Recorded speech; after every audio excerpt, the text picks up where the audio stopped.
Good evening everyone and welcome to tonight's Ordinary Council meeting, Wednesday the 12th of March, and I declare this meeting open at 6 p.m. We'd like to welcome those present and I declare this meeting open. The City of Swan acknowledges the traditional custodians of this region, the Whadjuk people of the Noongar Nation, and their continuing connection to the land, waters and community. And we pay our respects to elders past and present and their descendants. Just like to read out the disclaimer, which is the terms and conditions of entry into this meeting are posted on the door as you enter. Please ensure that you have read them prior to attending this meeting and abide by them. Tonight's attendance and apologies. We have all council members in attendance tonight.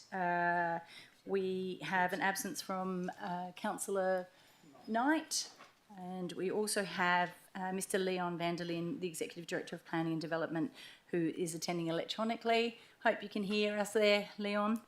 Have no absences and nil apologies for tonight.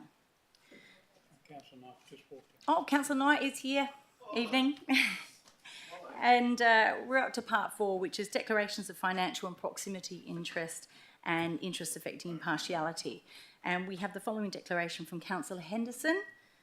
Councillor Henderson declared a not direct financial interest, but it is now a proximity interest in item 15.1, which is Councillor Catalano, Henley Brook Avenue Extension Environmental Assessment, as he owns land adjacent to the proposed road development. Are there any other councillors that need to submit a declaration of interest? Nope. If you do, please pass it up to the CEO and we can read that out.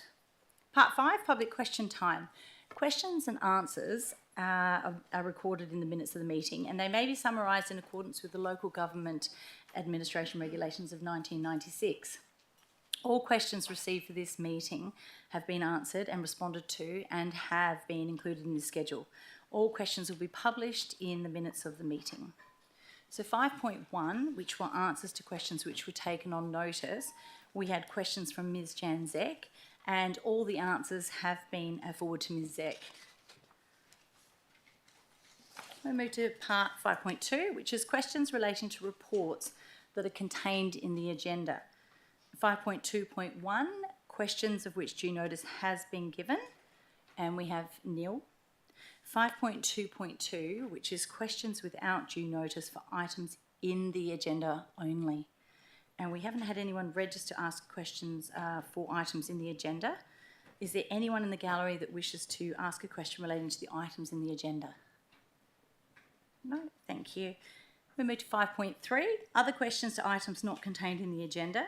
5.3.1, questions of which due notice has been given, and we have also received none. 5.3.2, questions without due notice. Ms. Janzek has registered to ask questions, and Ms. Zek, if you could please come to the podium. Thank you. At the December Council meeting, I asked, considering the portion of Henley Brook Avenue currently being constructed between Massara Avenue and Henley Street to in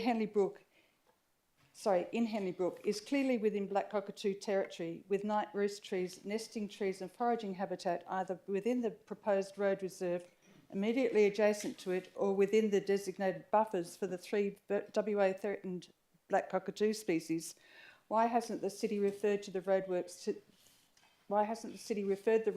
the Commonwealth Minister for the Environment, or CCEEW, for a decision as to whether the proposed roadwork is a controlled action? Mr. Coaten responded that the city had made an application to DWER for a clearing permit, but he did not answer the question I asked. Could Mr. Coaten now inform me, as he has already had notice, as to why the roadworks was not referred to the Commonwealth Regulatory Authority in accordance with DOR 2022 and the EPBC Act? Thank you. Mr. Coaten. Yes, through you, Madam Mayor. That matter is the subject of a current appeal before the Minister for the Environment. We have provided advice to the appeals convener in regards to that matter. We respect that a current legal process is underway in regards to this matter and will adhere to the Minister's decision. But in light of the fact that we're currently in the middle of a legal process, it's not appropriate for the city to provide any further information. Thank you. Did you have a further question? I do. It would appear that Mr van der Linde has misunderstood my earlier questions regarding the black cockatoos, considering that council staff have had almost 3 years to address Councillor McCulloch's motion, and notice of these questions has already been given. I would expect that they can now be answered. Well, that may be rather difficult because Mr van der Linde is not here, but perhaps... He is able to ask questions, though, after. Oh, good, good. Okay, so what action has been taken in relation to strategic and purpose plantings of food sources for the species across the City of Swan, including consideration around established food sources along roads detrimental to the Carnaby's black cockatoo, food sources in new residential developments, food sources in existing parks and recreational areas, an estimation of the amount/area of current food sources that will be cleared for future residential development, and the impact of the black cockatoo populations they currently support. Thank you very much for that question. It's quite a long question, but I'll ask Mr van der Linde if he would like to respond. Thank you, Madam Mayor. The questions relate to actions that relate to the motion by Councillor McCulloch on black cockatoos that we received earlier. All those actions are being addressed by various staff across various business units in the city. The intent at this stage is that a report to council will address all the issues raised and actions required under Councillor McCulloch's motion in the June council meeting. So there will be a council report coming to the June council meeting that will address all these questions relating to the black cockatoos. Thank you. Did you have a third question? I do. I can leave out the other ones now, following that. It was the date I was after. Considering that the city received the Murdoch University Keep Carnaby's Flying Conservation Action Plan almost 6 months ago, and according to the dedicated website, the university develops individual black cockatoo conservation action plans for each council. It would appear that when the city received the conservation action plan, it was complete. This being the case, and with no more work required, when specifically will this be presented to council and made available to the public? Mr van der Linde? Thank you, Madam Mayor. The work that was done by the university was done with input from council staff. The draft document was presented to staff. They've looked at it and they went back to the university. There's changes being made to it. So it wasn't prepared as a final document. Nevertheless, the document that has now been finalised will be presented to council in June as part of the report that I've previously mentioned. Okay. Does she have a fourth question? No, that's it. Thank you. Thank you very much for your questions tonight. I'll ask, is there anyone in the gallery that has not registered wishing to ask a question relating to items not in the agenda? No questions? Thank you. We move on to part 6, public statement time. Registration for public statement time at council meetings was required by 10 a.m. this morning, Wednesday the 12th of February 2025. Public statements are for general matters of the city and not for items on the agenda. We have had Ms Jan Zek register to make a statement. Ms Zek, if you'd like to come to the podium, and you have 2 minutes. 2? I thought I had 3. 2. Oh. For a public statement. Oh, well, I'm going to go over. Well, how much over do you think? 3 minutes, just under 3 minutes. We might be able to allow that tonight I'll as be we quick. Yes, don't have a very full gallery. Thank you. Okay. We've been brainwashed to believe Henley Brook Avenue is needed to connect Ellenbrook to Midland. In the 90s, Midland was a low-density, struggling urban community that planners had in their sights for greater things.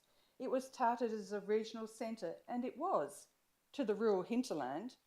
The creation of Ellenbrook, an isolated population beyond the urban fringe, delighted planners. The solution was at hand. They would make Midland great. All they needed was a road that connected Ellenbrook to Midland, and voila, Henley Brook Avenue appeared. Planners were too short-sighted to see that Ellenbrook would succeed as an urban centre in its own right. Midland would continue struggling with its own identity, and urban development would continue its inexorable, cancerous creep north.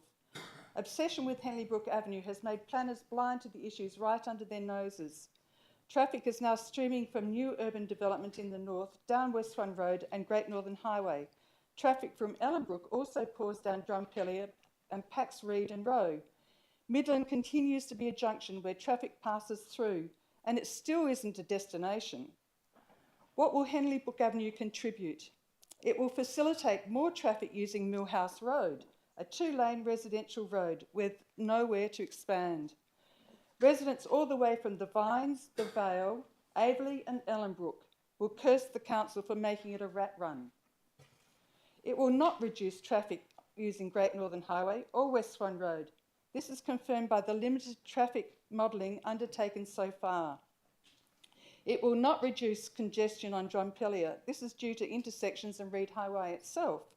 It will add enormously to congestion in Guildford. It is a direct route. It will not add to the ambience of the Swan Valley. It will obliterate West Swan Road, the premier tourist route, turning it into a 4-lane commuter road. Supplying more roads doesn't solve congestion. Remember Humphrey Bogart's example last week. A 26-lane road in the States packed solid with vehicles. The solution is creating alternatives to cars. Make streets a pleasure to walk or ride a bike in any weather and in safety. Build transit-orientated development with facilities within walking distance and accessible public transport. Make streets wide enough to accommodate buses getting into residential areas, not just pass through. Use diverse transport fleets, tailor-made to cater to patronage and manoeuvrability, which are efficient to get residents to their destination. Take our streets back and stop making cars king. This road-making obsession is destroying the fabric of our society, our connectivity not just to each other, but to our environment. Do we want a commuter nightmare where every road is a car park? Or do we want people-orientated society which builds healthy, resilient and safe communities? Is this road really needed, and at what cost? These big picture issues are only answered by undertaking appropriate studies like constraints mapping. Thank you very much. We've just gone a bit over the 3 minutes. Thank you, Ms. Zack. We move on to Part 7 petitions. Nil were submitted. All petitions were to be presented at last week's agenda forum. Part 8, deputations. All deputations for items on the agenda were heard at the agenda forum held on the 5th of March 2025. Part 9, announcements by the presiding member. I have none tonight. Part 10, leave of absence. Are there any council members requesting leave of absence? If there are, please hand them up to the CEO. And we move to Part 11, confirmation of minutes. So 11.1 is confirmation of minutes of the ordinary meeting of council held on the 12th of February 2025 with the following amendments to the minutes as was adopted by council at the February ordinary meeting of council for item 15.2. The CEO has a brief statement. Thank you, Madam Mayor. Councillors, under section 541H of the local government, one of the functions of the CEO is to ensure that records and documents of the local government are properly kept. Part of that record is obviously the minutes of the meeting. In the formulation of the minutes for the meeting between two staff before doing it, we inadvertently have an incorrect reading on the motion regarding 15.2. So we need to amend that, and you've seen that in your running sheets, amend that to show what the correct recommendation or resolution was. Likewise, in the movement of two procedural motions, the local government function administration regulations require specifically under Regulation 11 that the details of each motion and the mover will be recorded. Now, the two procedural motions, there was another issue we have with the new software system.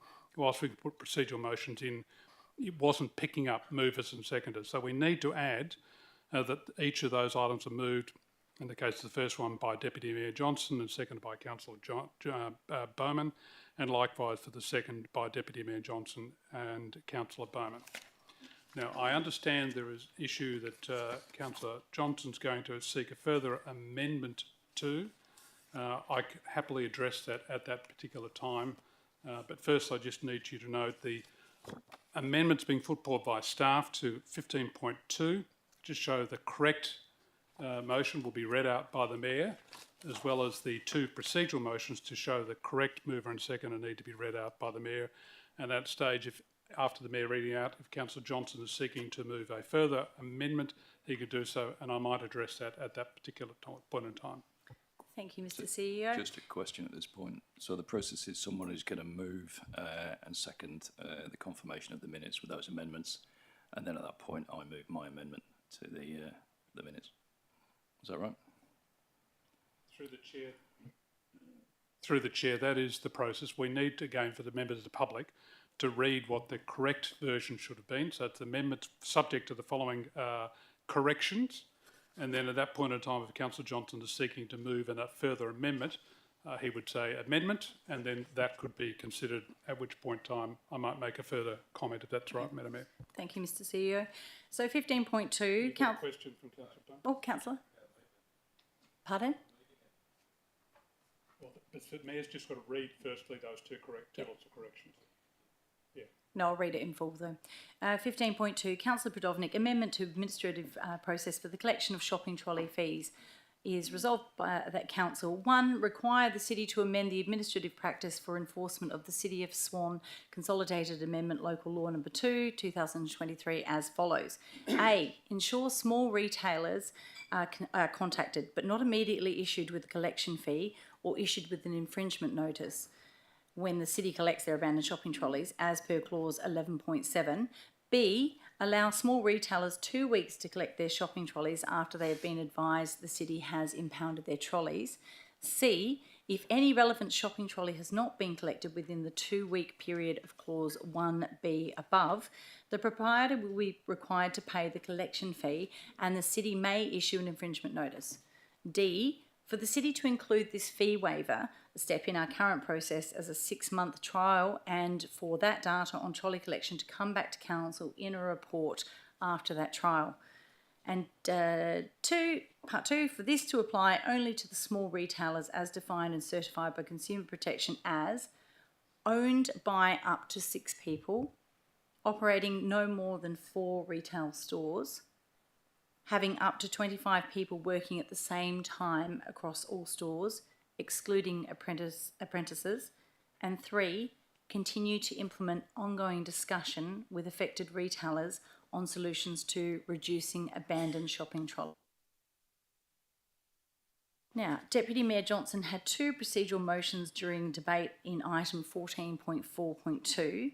Request Minister for Lands to acquire private right-of-way, Lot 66 Junction Parade, Midland, in which the mover and the seconder were not captured in that publicised minutes.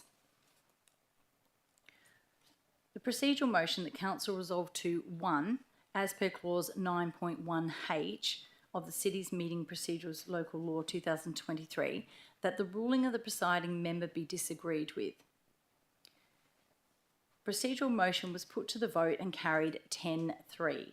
4 was Deputy Mayor Johnson, Councillor Bowman, Councillor Dawn, Councillor Henderson, Councillor Howlett, Councillor Jones, Councillor Knight, Councillor McCulloch, Councillor Budovnik and Councillor Zanino. And against was Mayor Richardson, Councillor Oringo and Councillor Catalano. The presiding member then called the mover of the original motion for their right of reply. Procedural motion that Council resolved to 1, as per clause 9.1H of the City's Meeting Procedures Local Law 2023, that the ruling of the presiding member be disagreed with. Procedural motion was put to the vote and carried 10-3. Those for were Deputy Mayor Johnson, Councillor Bowman, Councillor Dawn, Councillor Henderson, Councillor Howlett, Councillor Jones, Councillor Knight, Councillor McCulloch, Councillor Budovnik and Councillor Zanino. And against, Mayor Richardson, Councillor Oringo and Councillor Catalano. Now you need a mover at this point. Mover, thank you, Councillor Bowman. And a seconder, Councillor Budovnik. Is there anyone against? Amendment. So Amendment? my amendment is that at the first procedural motion, which is on page 6, where it says, as per clause 918 of the City's Meeting Procedures Local Law 2023, that the ruling of the presiding member be disagreed with. After the words presiding member, we insert the following words, that the Deputy Mayor leave the chamber. So that's my amendment. No, I'm okay with the second one. Okay. Can I make a comment? Yep, through Mr CEO. Thank you. And councillors, I wish to draw your attention, as I said a moment ago, to section 541H, where a true and proper record is required to be kept, as well as the local government admin regulations, Regulation 11, details of each motion. At the point in the debate where a council member says, I wish to move a procedural motion, and then the Mayor says to you, as she did, under which clause, and then you refer to procedural motion, as was the case under 9.1H, that the Mayor's ruling be disagreed with.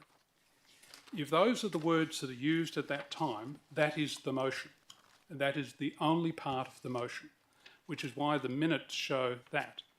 It's not up to us to come back afterwards and insert words that weren't said as part of that motion. Now, it may be that other actions prior to that led to challenges procedural motion, but it is the motion that gets moved. In each case, that was just the motion. And it was moved by Deputy Mayor Johnson, seconded immediately by Councillor Bowman, that the Mayor's ruling be disagreed with. Now, having looked back at the tape, and quite clearly at the tape, whilst comments may have been made prior to that about actions, at no stage does the Mayor say, I rule that, in this case, Councillor Johnson, leave the chamber. Those words are not used. And when I was asked for clarification at that point in the meeting as to, well, what was the motion we just moved, at 7:34 p.m, I made it clear that because the Mayor had said, look, I've moved past Councillor Johnson for or against, she was ruling that Councillor Johnson not be heard. At that point in time, the first procedural motion dealt with the fact that Councillor Johnson was not being able to speak. So the advice given to Councillor Johnson, clearly afterwards, and all council members, that was the first motion, which is why you needed a second motion, because at that point the Mayor already called for the right of reply, and you needed to undo the right of reply. But you cannot come back afterwards and insert into a motion words that are not spoken or written. And that is why the only part of this that needs to be corrected is the reference to the mover and seconder. So question, Mr. CEO, are you saying that the Mayor did not say that I should leave the chamber? And she said that on 2 occasions, so that's the appropriate procedural motion that I was moving. That wasn't the procedural motion you're moving. The Mayor, as I said to you, on both occasions the Mayor made statements, but didn't say, I rule. Now, she made statements in frustration, Deputy Mayor, as a result of the ongoing interjections coming in, and I've discussed this with the Mayor afterwards in terms of what she can and can't do. However, she did, when she asked at that point in the meeting, say to you, Councillor Johnson, I've already moved past that, and you wanted to speak for when she said against, and she was moving then to the right of reply, which in other words, the Mayor had ruled that you were not being heard, which is why you needed to do the first procedural motion. But the Mayor does not say, Councillor Johnson, I rule that you leave the chamber, and she doesn't have the authority to do it. It may have been part of your discussion, but she does not use those words. So the 2 procedural motions, which were actually what was moved. You moved, I move a procedural motion. The Mayor asked you what? It was under clause 9.1H that the Mayor's ruling be disagreed with. Now, when we come to minutes, we do not record verbatim. So we know at no stage in the meeting we show points of order. At no stage in the meeting minutes do we show rulings. These are not required and they don't get recorded in the meeting. We do need to correct each of these to show a mover and a seconder. That's the simple fact. So anyway, I'd like to move my amendment because that's actually what happened, Mr. CEO. So, thank you. ask, does anybody wish to debate this? Does anyone wish to debate? Councillor Bowman, do you have a seconder? No, don't need Oh, no to. seconder, that's fine. So it goes to Deputy Mayor. Deputy Mayor? Well, I didn't expect to debate this one, councillors. That's what happened in the meeting. You heard the mayor demand that I leave the room. That happened on 2 occasions. That was at 19:31 and 19 seconds and 19:33 minutes and no 5 seconds. There is no other reason why I would have moved a motion to disagree with the mayor's ruling. That's what it was about. The Local Government Act Administration Regulations, Regulation 11, is clear. Details of each motion moved to the meeting and the mover and the outcome of the motion and details of each decision made at the meeting need to be included in the minutes. So to me, it's as clear as a bell. That's what it should. That's what should be in the minutes, because that's what happened. Thank you. Thank you, Deputy Mayor. Councillor Bowman is the seconder? No. Councillor Halliday, thank you. Nothing further to add. Councillor Bowman? Thank you, Madam Mayor, and I agree with Councillor Johnson. On 2 occasions during that meeting, you did ask him or tell him to leave the chambers. And talking with Councillor Ringo just then, my apologies, technically I agree with the CEO that the wording of the motion did not include that. However, I believe the intent was, albeit it's the wording of it. So I can't support the amendment. I totally agree with Councillor Johnson. That's what happened at the meeting. I agree that that was the intent because I seconded the motion and I was not happy with what was going on. But the wording of the motion, and maybe that was us should have put it in there, wasn't in there. Would anyone like to speak against for the motion? Anyone like to speak? Yep. Just want to make a point in terms of who is the presiding member. The presiding member is the mayor. The presiding member made a very clear statement, and that clear statement is the order of the mayor in terms of the words used to leave the room. So in that respect, I support Councillor Johnson. Anyone like to speak against the amendment? Close the debate. Yeah, thank you, Madam Mayor. Look, councillors, I think it's clear what happened, and the Local Government Administration Regulations and the Act require that the minutes are accurate. That's what happened in the meeting, and that's why I'm moving this amendment. Thank you. Thank you. I'm put the amendment to the vote. Those in favour? Councillor Catalano, Councillor Dawn, Councillor Henderson, Councillor Podovnik, Deputy Mayor and Councillor Howlett, and those against? Councillor Singh, Councillor Oringo, Councillor Bowman, Councillor McCulloch, Councillor Jones, Councillor Miles, Councillor Knight, Councillor Zanino, and myself. And the amendment is lost. We move back to the procedural motion. Go back to adopt the minutes. Which has been moved by Councillor Bowman. Thank you. And seconded by Councillor Podovnik. So we need to put that motion out. So I'm going to put that to the vote. Those in favour? We had Councillor Singh, Councillor Oringo, Councillor Bowman, Councillor Jones, Councillor McCulloch, Councillor Miles, Councillor Zanino, Councillor Henderson, Councillor Podovnik and myself. And those against was Councillor Catalano, Councillor Dawn, Councillor Knight, Deputy Mayor Johnson and Councillor Howlett. It's carried 10-5. Move to item 13, which is adoption of those recommendations contained in items not withdrawn. So for the benefit of the community observing the meeting, the council uses an en bloc method of decision making, and this means that the agenda items where council supports the officer's recommendations are not debated separately. One vote is taken on all of the items, and the officer recommendation is therefore the decision of council. The following items have not been withdrawn for individual consideration and will be dealt with via the en bloc vote method. Therefore, the officer recommendation will be the decision of council. So item 14.1.7, which is the compliance audit return for the period 1st of January to the 31st of December 2024. That's on page 143.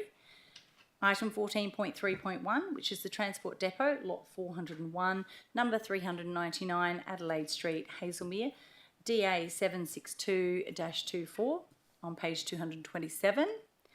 Item 14.5.1, which is Financial Management Report for the period ending 31st of January 2025, on page 320. Item 14.5.2, which is the list of accounts paid January 2025 on page 342. 14.5.3, which is the change in basis of valuation on page 420. Item 14.5.6, which is Regulation 5 Internal Audit Report, page 449. And 16.1, acquisition by agreement, portions of lot 10 Coast Road, Dayton, which is a confidential item. Can I please have a mover? Councillor Zanino, and a seconder, Councillor Brodovnik. And anyone against? No, it's carried.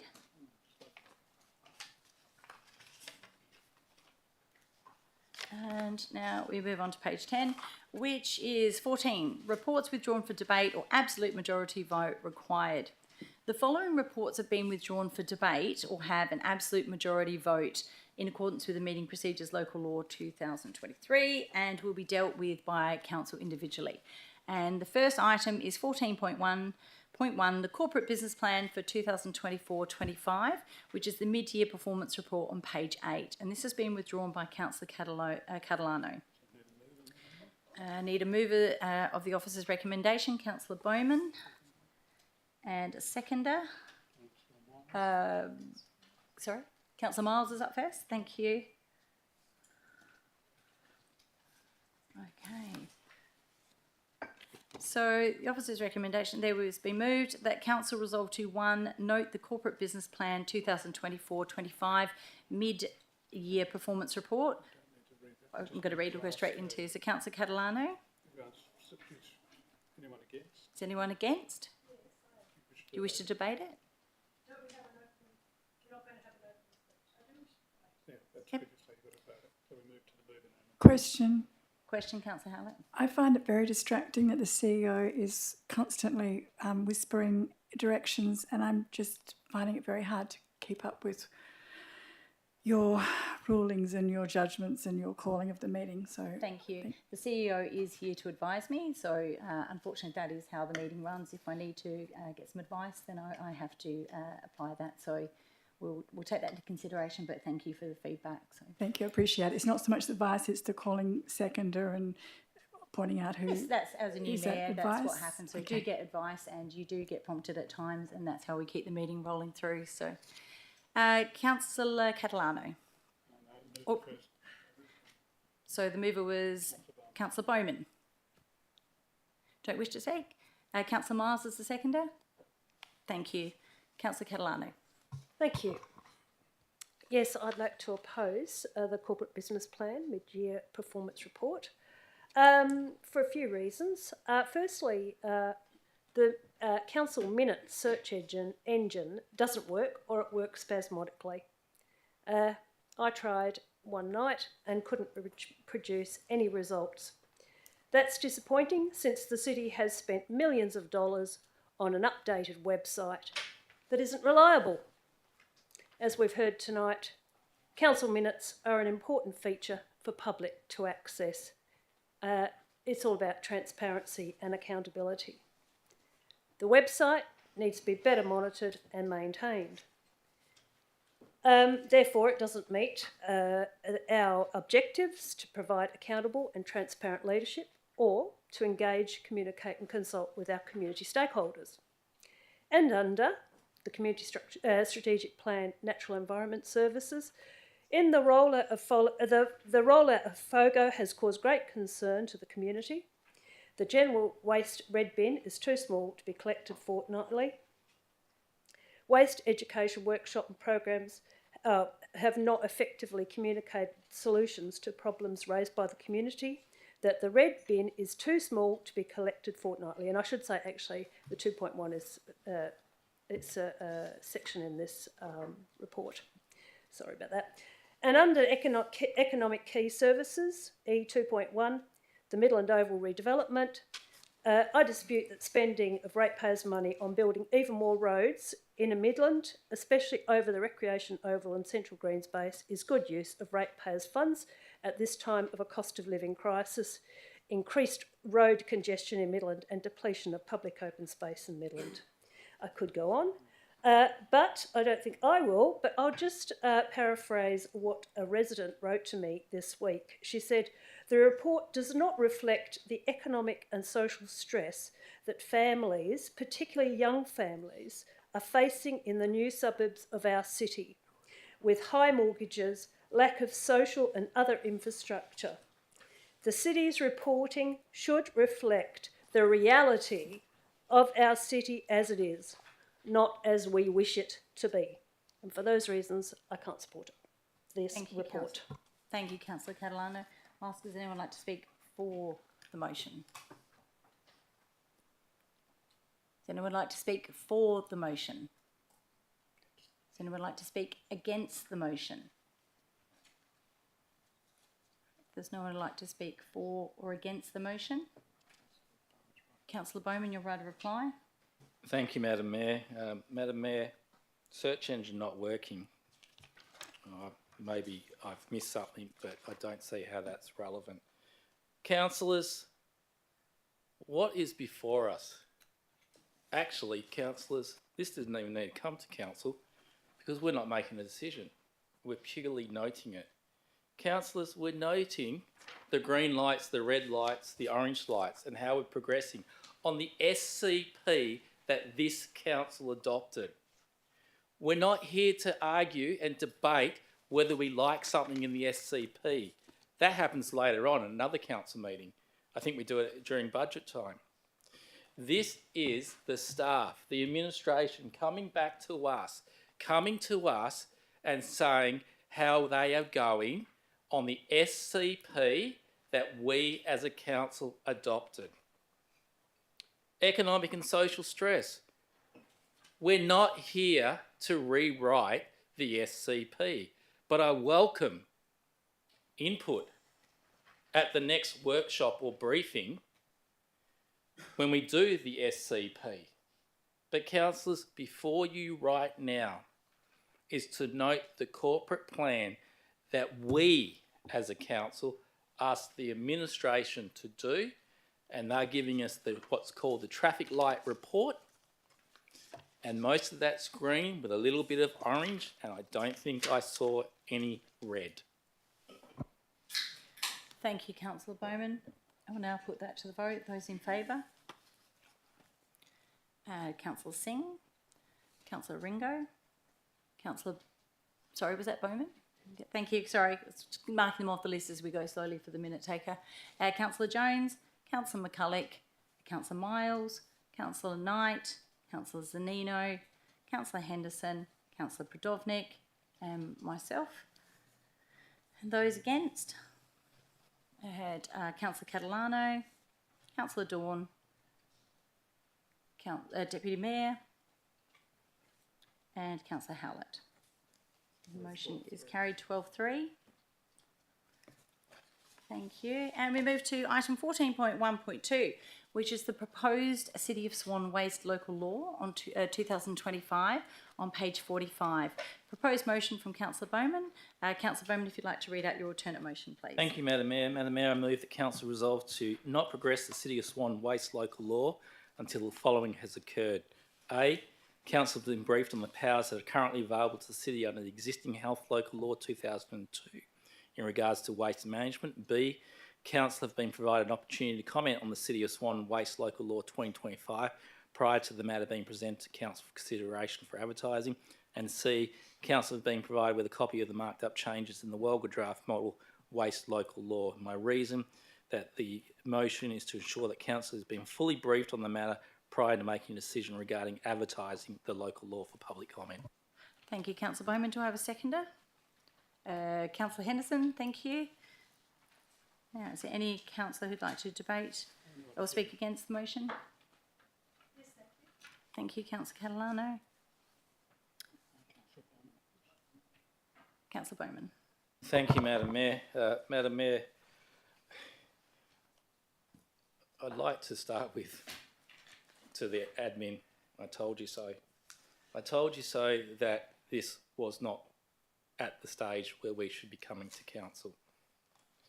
Councillors, for those that attended the workshop, we were giving a basic briefing on this local law without actually even being provided the local law.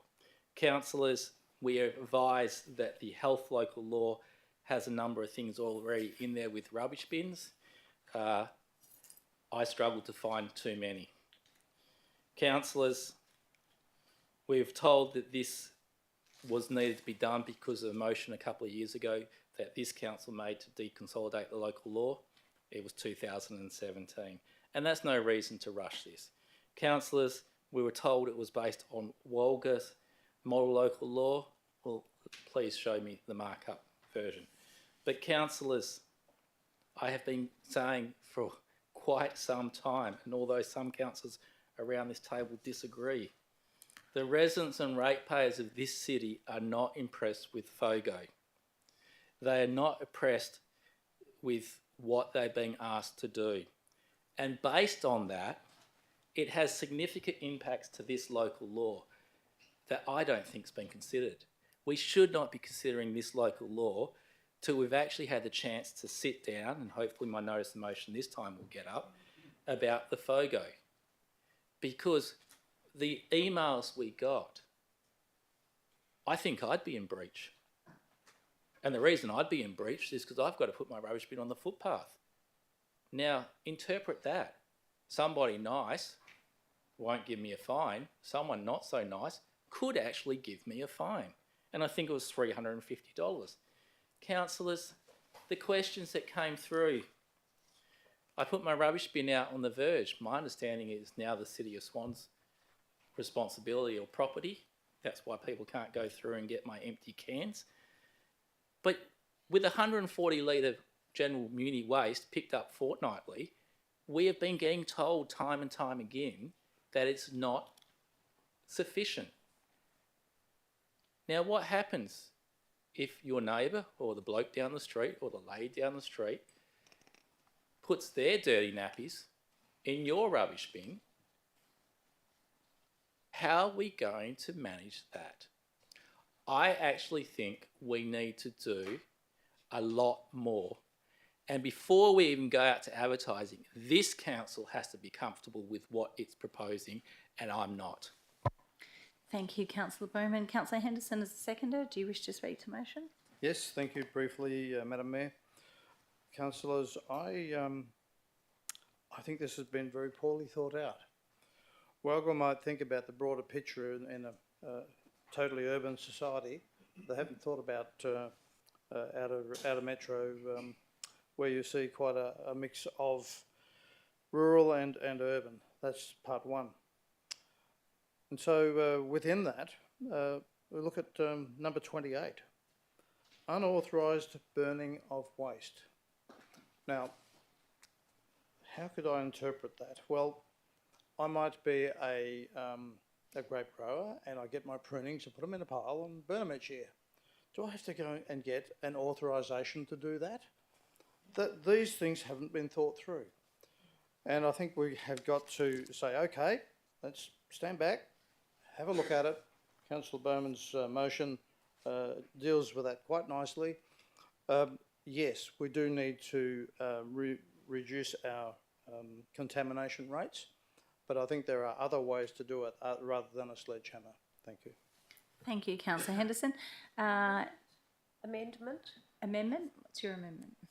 That there's D, and that is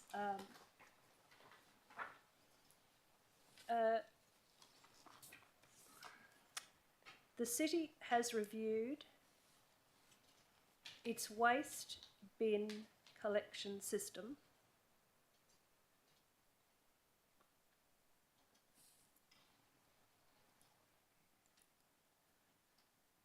including the red bin size. Actually, no, you don't need that bit. Just its waste bin collection system. Okay. Councillor Bowman? I didn't properly understand that. Okay. Can you just repeat that again, please? The city has reviewed. I mean, is it this? Maybe it should be the CEO, or is it the officers, or is it? I mean, it's the city, isn't it? I mean, I'm not going to go review it. It's the city has reviewed its waste bin collection system. Waste bin collection system. Okay. Councillor Bowman? I'll second that. I need to find out if it's acceptable first. Just through the chair, if I could, what you're making is a statement. The city has reviewed its collections waste bin system. It's not that council resolve until. So if you had said until the city reviews its waste bin collection system, but you're making a statement. So would you like to suggest a way that makes that sentence I sensible to you? That's why I'd add the words until the city has reviewed its waste bin collection system, if that's what you're seeking. In light, and then we can put that in light of households or residents and ratepayers' concerns. In light of residents and ratepayers' concerns. Thank you. That at least makes sense in terms of Thank you. That's good. Well, I'm glad you're happy with that. Thank you. Question, Madam Mayor. Does that change that the CEO has suggested actually Sorry, makes... can you just repeat that again? I want to ask, does the change that the CEO has proposed actually, is it meaningful? If we look at what it says, 1, that council resolved to not progress the City of Swan Waste Local Law 2025 until the following has occurred. And then it says, until the city has reviewed its waste bin collection. Well, it's saying until twice. You could say that when the city has reviewed. Or when. Remove until? What was in there before with the word had, which made it a statement rather than has. So by putting has in lieu of had, you could take until out, so right, but you still have to have the word has rather than had.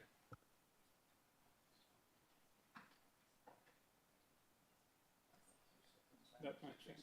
Well, it has to have its because the city has reviewed its waste, so it's its. It's has to have an S there. Yep. The city has reviewed its waste bin collection system in light of residents' and ratepayers' concern. Should residents be residents? TS? Residents, sorry, TS, thanks. Yep. TS. Yep. Thanks for the check. Okay. Okay, and also that a report has come back to council on that review, please. So also that with the report coming back to council. The report to council. Please. Yes, well, don't need to put please, but with a report coming back to council. Did you want to put that in? Yes, thank you. No. Can't have that. Yeah, report back to council.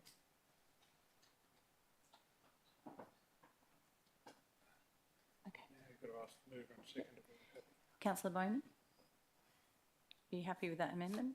Madam Mayor, I believe this is already in hand. I've been advised, considering I've got a notice of motion, I've been told we're getting a briefing, but I don't believe I can accept the amendment because I've already spoken. So unless you would like to tell me I can, I don't believe I can.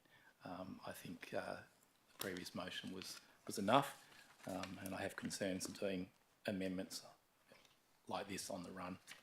Okay, thanks, Councillor Bowman. We'll just have a look here and just get some advice on that. Thank you. Amendment.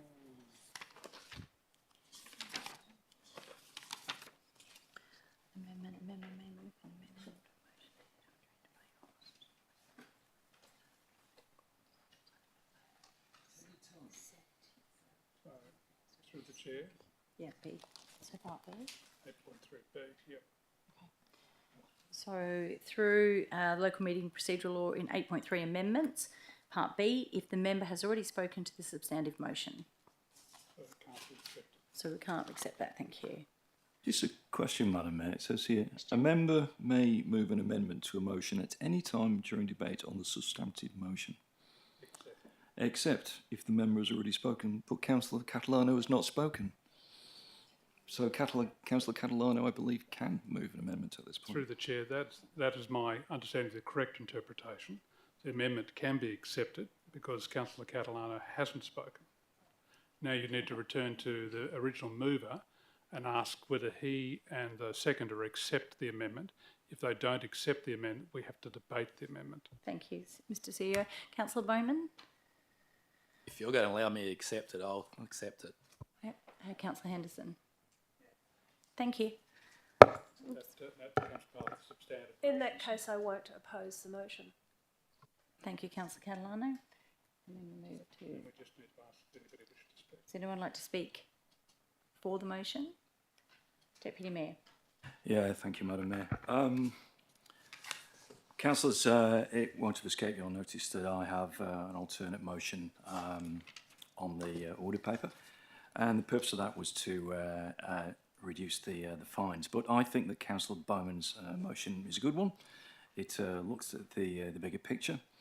It asks questions like, well, does the existing health local law meet our needs at the moment? And I had a look at it myself, and I think that perhaps it does. So it's a reasonable thing for council to be briefed on that. And we certainly need to have an opportunity to comment on the City of Swan Waste Local Law 2025, because when I read it through, I thought I actually preferred the Health Local Law 2002. Especially, I thought the fines in the 2002 local law were a lot better. And I do think that there are some concerns with the three-bin FOGO system. So, councillors, we've received a lot of emails. People have contacted me, and I've always asked the same question: have you got the three-bin system? And the answer has always been no.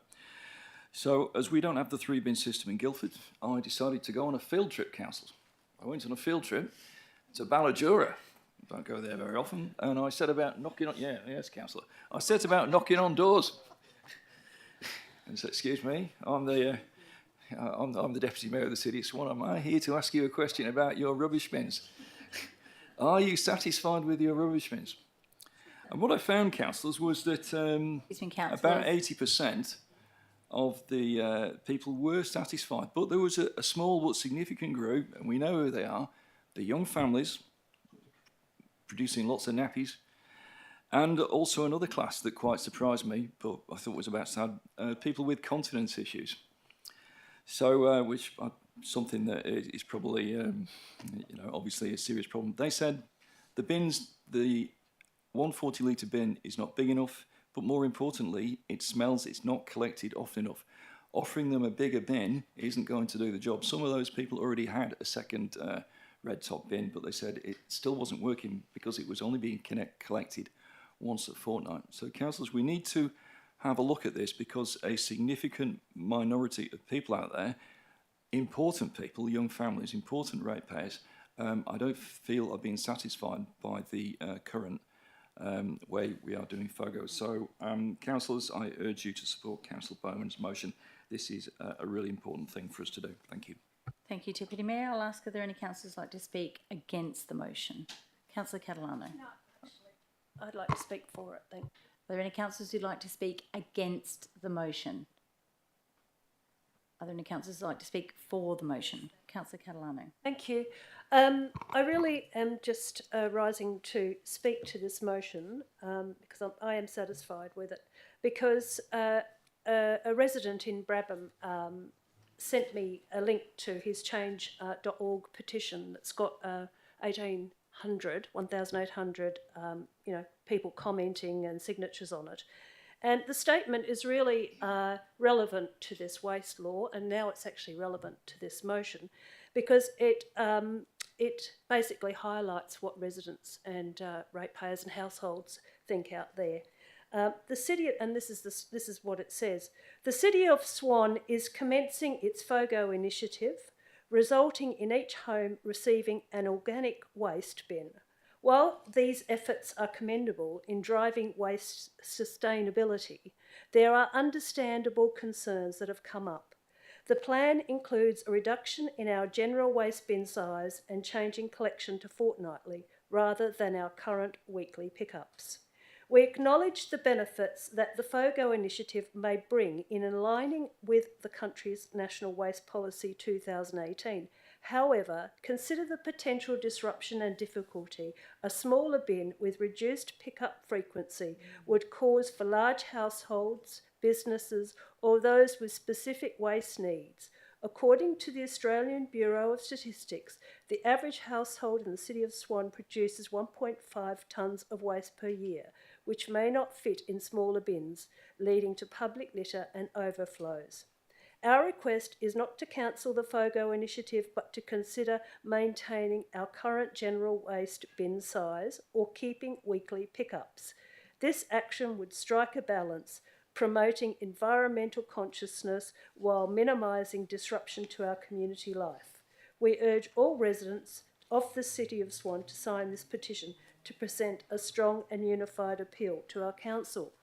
Now, I thought that was actually a very well thought out and reasonable comment to make about the disruption that is actually that's happening and the confusion and dismay that is occurring out there. And, you know, at the end of the day, this all does reflect on the reputation of the City of Swan and us as councillors, actually. And that's why I really want to make sure that residents, ratepayers, that households are happy with the waste services. It's not very much really...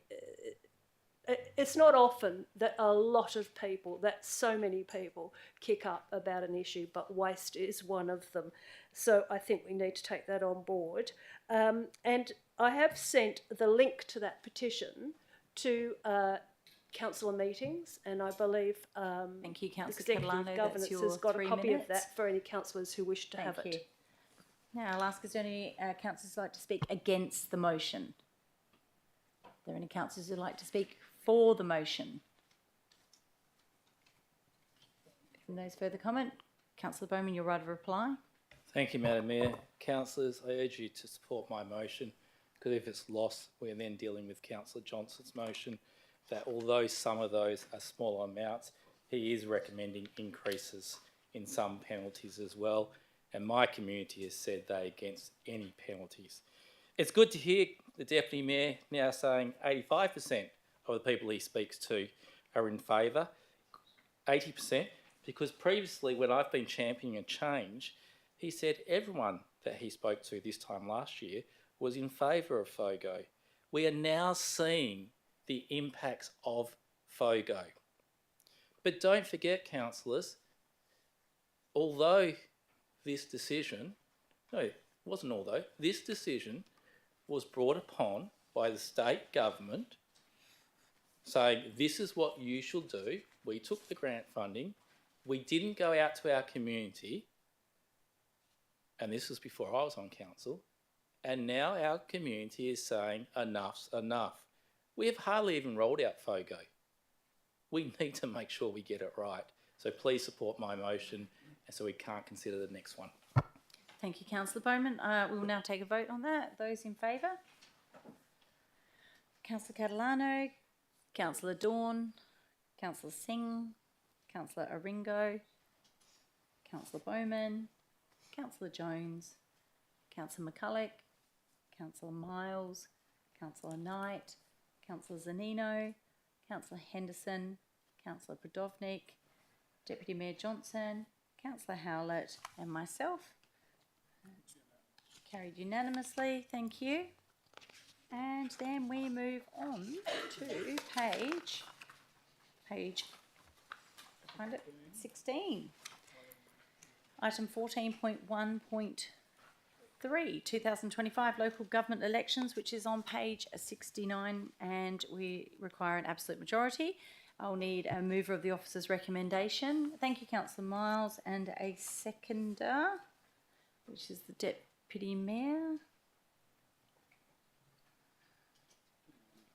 Is there anyone against? Do you wish to debate it? Thank you.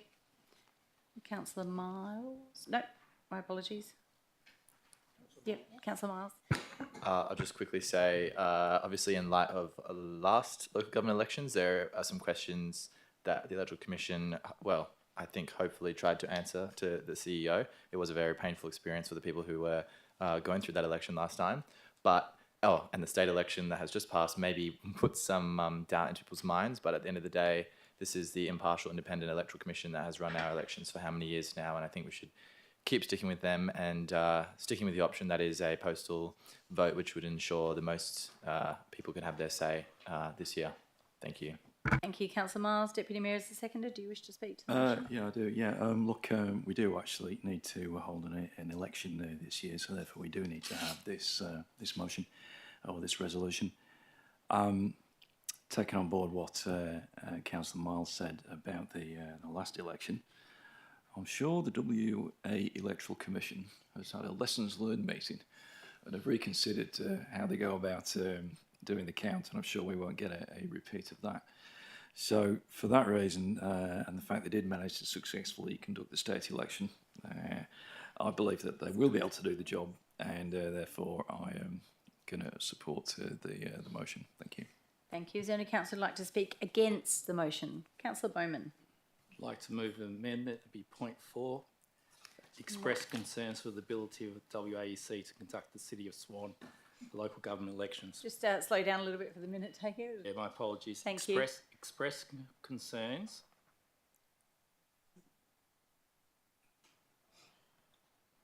with the ability of the WAEC to conduct the City of Swan local government elections. And just for everyone's benefit, WAEC is West Australian Electoral Commission. We just need to change. Sorry, yep. Through the chair, as point 3 is authorising the CEO to arrange it, I don't know, it just make your statement you're expressing concerns for them to conduct it is counterintuitive. Okay. It doesn't make any sense. Would you like to change it? That is my amendment, and hopefully I may have a seconder. Okay.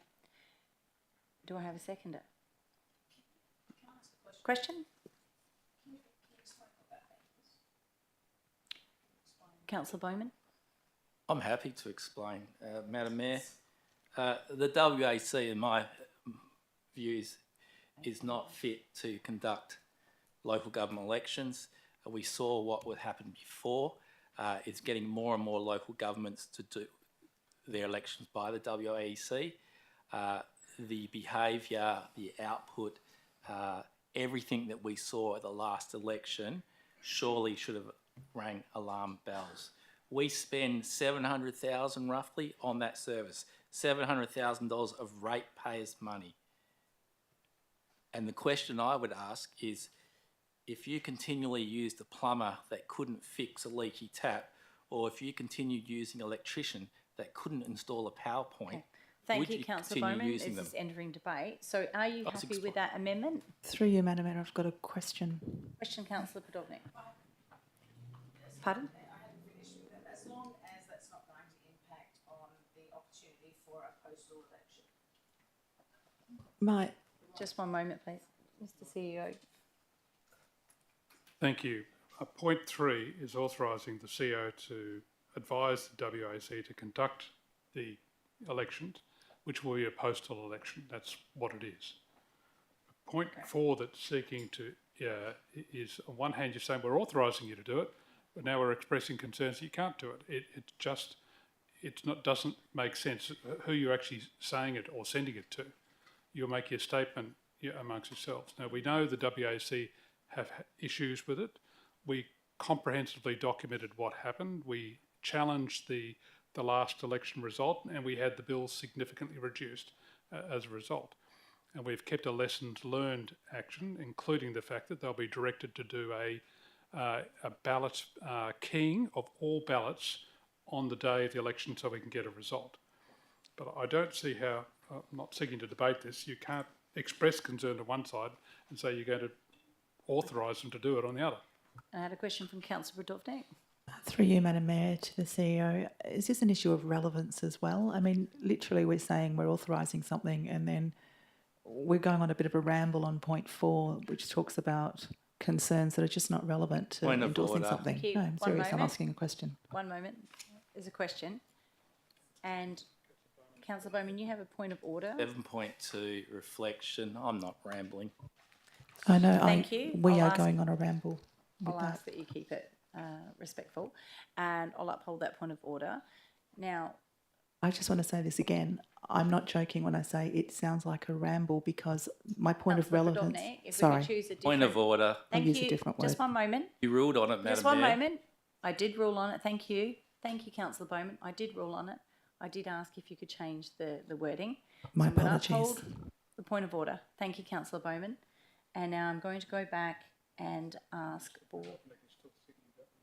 I Do you have a am, second question? yes, apologies for that term, but I guess the intent of my We have question a question. is about relevance, as I've asked, because it doesn't appear to be relevant. So at the moment, what we're trying to do is get an acceptable amendment here, and we've had questions in between to the CEO, and I'll come back. And Councillor Bowman, you're happy with that statement, is that correct? Through you, Madam Mayor, my question was to the CEO about relevance. Thank you, CEO.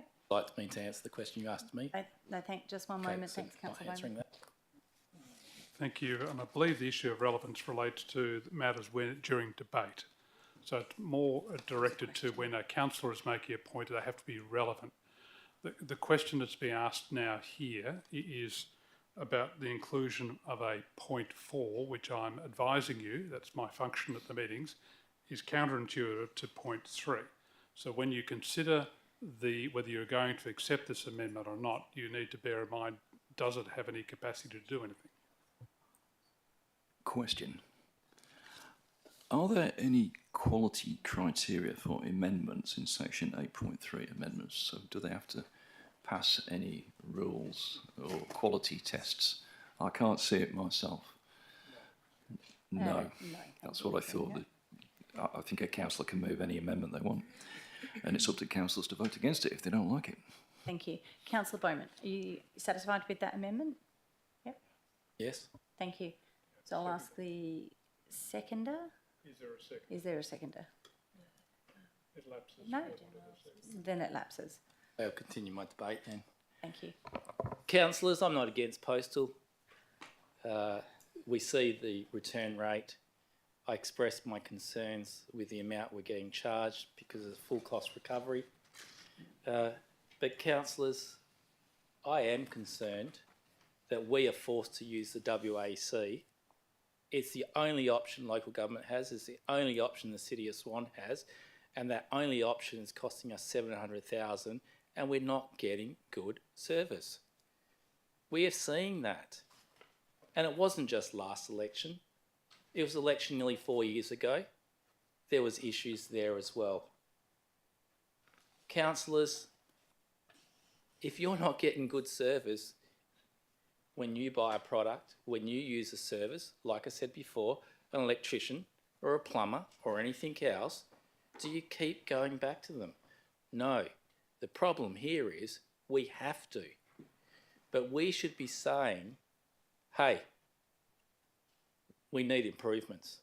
We shouldn't just be accepting the fact that we are forced to use only the WAEC when they're providing substandard service.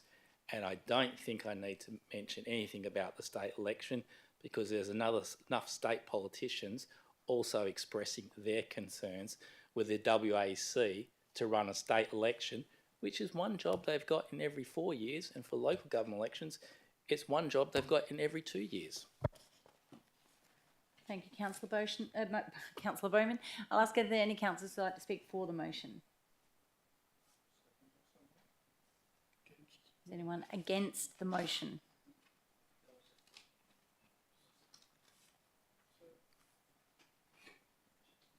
Does anyone speak for the motion? Yes. I'm happy to speak against the motion. if you're happy with that. Thank you. Yeah. Councillors, how much money does postal voting cost the ratepayer? And we talk about no rate increases, and then we talk about how much money we're going to spend on an election. We can go back quite a number of years when it was in-person voting, and yes, the numbers had started to decline. But I can recall some years when people came out with the pitchforks, and we had 25 to 30% returns. The fact of the matter is that we could, in fact, undertake this with great ease. I want to be clear about the WA Electoral Commission. I have absolutely no time for what they've done at the state election, having been directly impacted by that and many others. They have, someone said to me, I better not say that, it was rather nasty. But the key thing is that if they're hiring people that don't even know how to count properly and put things in a stack properly, that is just simply horrific. They made a lot of mistakes last time at the council elections. They made a huge pile of mistakes at the state election that had to be corrected. Fact of the matter is, I don't believe they have the capacity or the ability, but whether they're contracting or doing it all in-house or whatever, to be able to deliver a service. So I'm not going to support it. Simple, councillors. I think enough of us should say that, and balance may say, okay, let's get on and do the postal vote. But if enough of us say that, I think that's a good indicator to the Commissioner that he has got things awfully wrong, and he should go and have a good hard think about how they do their work. Thank you, Councillor Henderson. I'll ask clearly again, does anyone like to speak for the motion? Is there anyone who would like to speak against the motion? Right. If there's no further debate, Councillor Miles.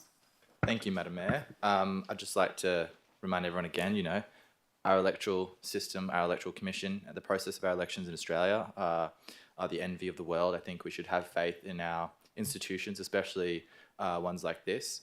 Looking back to the 2023 local government elections, there were kinks in the road and experiences that were not particularly smooth, but we should and did expect there to be issues, considering we had a completely new system of voting. And that is something that I know that the CEO has worked on advocating to the Commission not to repeat those errors, and I'm sure, as he mentioned, there has been a learning process. The matter of the state election is completely different to what we're talking about right now, and I believe that there has been plenty of debate outside of the city about how our state representatives and state parliament can investigate and ensure that any of the errors or mishaps that occurred at the past state election won't happen again in any election that the Commission conducts. And also on the matter of postal or in-person voting, I think it's just a matter of enfranchising as many people as we possibly can using the postal voting method. And I think it'd be silly if we went to in-person voting, and I'm glad that's not up here, because what that would mean is, you know, it takes less votes to get into council, and that means, you know, the will of the people isn't necessarily converted into the best candidates onto council. So I think we should stick with what we have and trust the institutions and make sure that they can get even better with time. Thank you. Thank you, Councillor Miles, and we will now take a vote. So those in favour? Councillor Catalano, Councillor Dawn, Councillor Singh, Councillor Ringo, Councillor Bowman, Councillor McCulloch, Councillor Miles, Councillor Knight, Councillor Zanino, Councillor Brodovnik, Deputy Mayor Johnson, and Councillor Howlett, and myself. And those against was Councillor Jones. Thank you. And Councillor Henderson. There you go. Carried 13-2. Thank you. Councillors, move on to item 14.1.4, which is the annual meeting of electors 2025. Consideration of motions on page 76. Proposed motion by Deputy Mayor Johnson. If you would like to please read out your alternate motion. Thank you, Madam Mayor. My proposed motion is that Council resolve to note the minutes of the annual meeting of electors held on the 3rd of February 2025. Amend the comments to the motions as follows. A. Amend the comment for motion 12. Green corridors are a way of future-proofing our city to include an additional statement that the City will consider including the concept and application of green corridors within the draft Biodiversity Action Plan. B, amend the comment for motion 14 that the City of Swan undertake a traffic study and assessment to identify, understand the flow of traffic and obtain current data on the level of congestion at Morrison Crossing, that includes Yelverton Drive and Amherst Street. To amend the final sentence, this matter will be raised with the MRWA and Development WA, with further advice provided back to council members to include the additional words at the end of the sentence and the Woodbridge Ratepayers Association. Note the comments as amended outlined in the report, detailing when reports or further information is anticipated to be presented to council on relevant motions. 4, note that a copy of this report will be provided direct to the movers and seconders of each motion. And the reason for the motion: there does not appear to be any mention of the concept of a green corridor in the draft Biodiversity Action Plan, and it seems reasonable to advise the Woodbridge Ratepayers Association of any advice from MRWA and Development WA. Thank you. Do I have a seconder? Councillor Bowman? Amendment. Thank you. What is your amendment? My amendment is to add a point C and amend motion 13. So the amendment would read, it currently reads, the City would welcome the opportunity to work with the Bibble Nama Aboriginal Association Incorporated to extend the Helena Valley Parkland project downstream along the Helena River, noting that the City does not control or manage most of this land, and any implementation works along with ongoing maintenance would become a significant cost to the City. So I'd like to amend that to read, the City will work with the Bibble Nama Aboriginal Association Incorporated and other government stakeholders to explore opportunities to extend the Helena Valley Parkland project through the City of Swan locality, including ongoing communication with BNAA, a letter of provisional support from the CEO, consideration of a potential collaboration funding application, and a report back to Council. And my reason is that this would therefore give the amendment would provide an action to explore opportunities and engage in ongoing communications with the Bibble Nama Aboriginal Association and other stakeholders, and will give some surety to the BNAA that the City will explore these opportunities and the report findings back to Council for consideration. Thank you, Councillor Howlett. And I'll ask if that's acceptable. That's acceptable to me. And seconded. Question, if I may. Question, Councillor Henderson. In regard to that, has this been taken in as part of our budget process, and have we got some idea of costing? Through the chair. So through the chair, there's no consideration stage of the budget process. What happens now? Motions are considered. If it's picked up by council, then it would be looked at as part of the budget process. But as I look at this, it's basically looking for the opportunity for funding solutions rather than necessarily seeking funding from the City. If that's, I believe, what the mover is seeking to raise. Is that acceptable to the seconder? No, because I'm still trying to find out what exactly it is, and I don't like having in-depth motions put on me at the last minute. Bad decision making. Okay. So then move to Deputy Mayor. The mover of the amendment to debate. Seconder to the amendment, though, was Councillor Bowman. No, oh, no, sorry, my apologies. Do we have a seconder? So there's no seconder? Okay. Councillor Podolchnik. Thank you. To be clear that everyone reads what the motion is, Madam Mayor. Mm-hmm. So if we just have a look up on the screen there, have a read through the amendment, please, which is Councillor Howlett's amendment.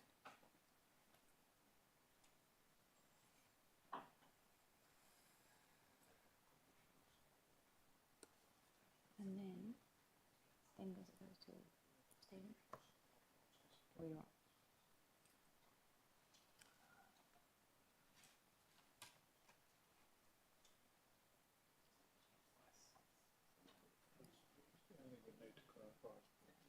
meant by UPPPs.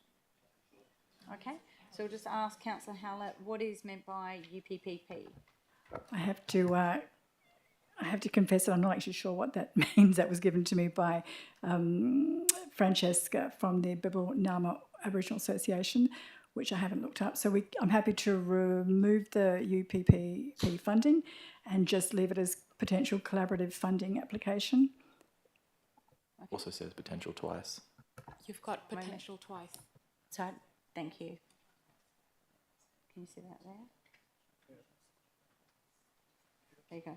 Taking that out. Just one moment, we'll make those corrections.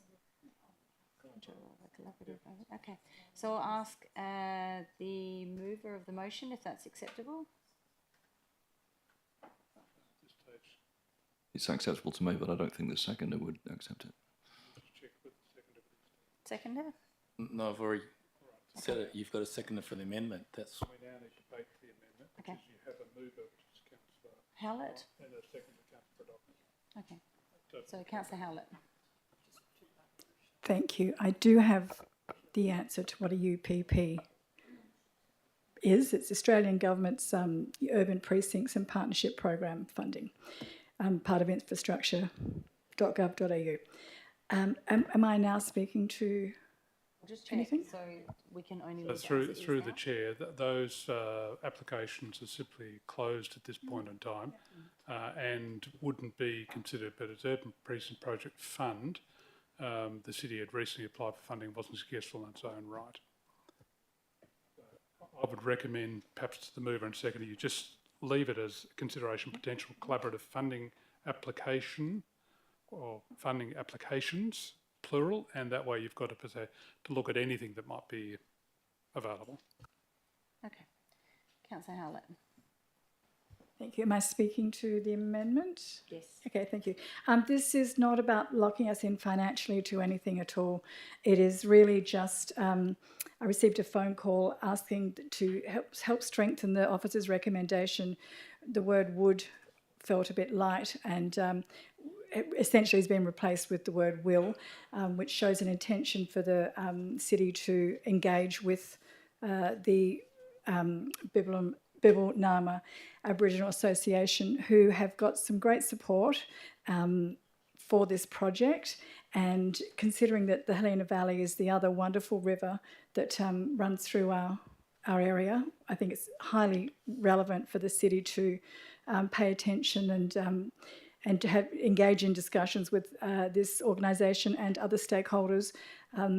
The provisional letter of support, or a letter of provisional support from the CEO, would be to essentially endorse what we've discussed tonight, and that is that the city will work with them to explore opportunities, and it'll all come back to council. So that's what it's about. That's the intention. It's just to put a little bit more of an action into the officer's recommendation, but it certainly doesn't lock us into any financial obligations or any obligations to proceed once we've brought this back to council and as the council looked at it in detail. Thank you, Councillor Howlett. Councillor Budovnik is the seconder. Yeah, just very quickly. I mean, all it does is just... Oh. That's right. Just clearing my head. All it does is really just strengthen it a little bit so that we can get more information back to council. That's the key thing. It takes it off a long list and brings it back to council with a lot more information, and that's only going to be helpful. Councillors, does anyone like to speak against the amendment? Questions first. Question? First question, can the CEO, since we've got a fairly major change, tell me what the impacts are, because I haven't got any information on that. Thank you. What is it committing the city to? How much is it committing the city to? What will it cost the city? So at this stage, if I just outline the actions the city's already taken. So the city's already signed a letter of support which has gone back to the organisation. Similarly, we're provided, as other local governments have, GIS data to allow it to be, the location to be mapped. In general, we're seeking for the organisation to take the lead, but we would partner with them in any application, noting that most of the areas that we're looking at are within an Aboriginal heritage site.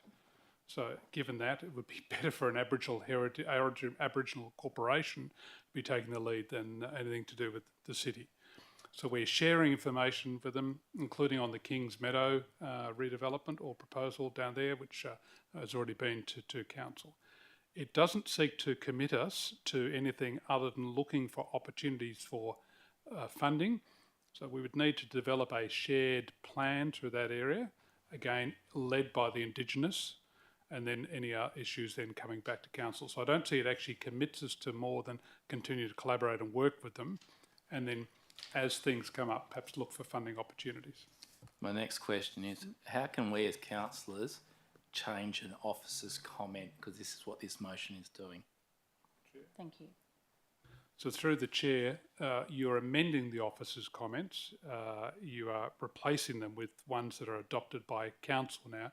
What you can't do is amend the motion that was put up by the electors. That's an elector's motion, but this is not a motion. You are adding new comments. So this becomes council's formal resolution replacing the officer's comments with the ones adopted by council. And my final question to you, Madam Mayor, is this not out of order because of 8.3 subsection 3, and why did you not rule that way? Just one moment, I'll just have a look. So 8.3 on page 22. Is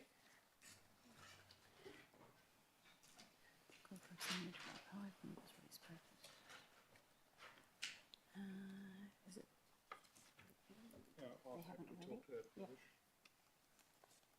Thank you, and through the chair, the relevant part is obviously subsection 3. Amendment to motions only take the form. So we're replacing the words, which are the words that contained in the office report, and substituting as in contained in 833B.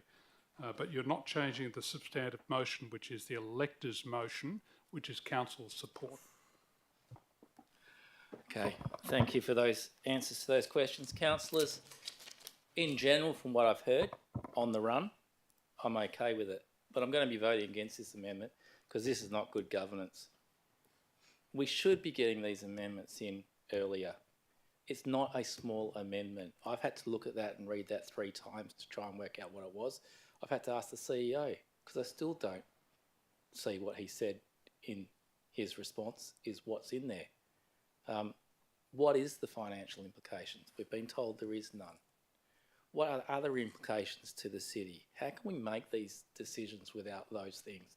So purely on the basis that I do not believe it's good governance in doing these types of amendments on the run without any prior warning, I consider it quite a bit substantial, and not getting a advice from the officers prior to, so we can consider it. I just can't support these type of amendments.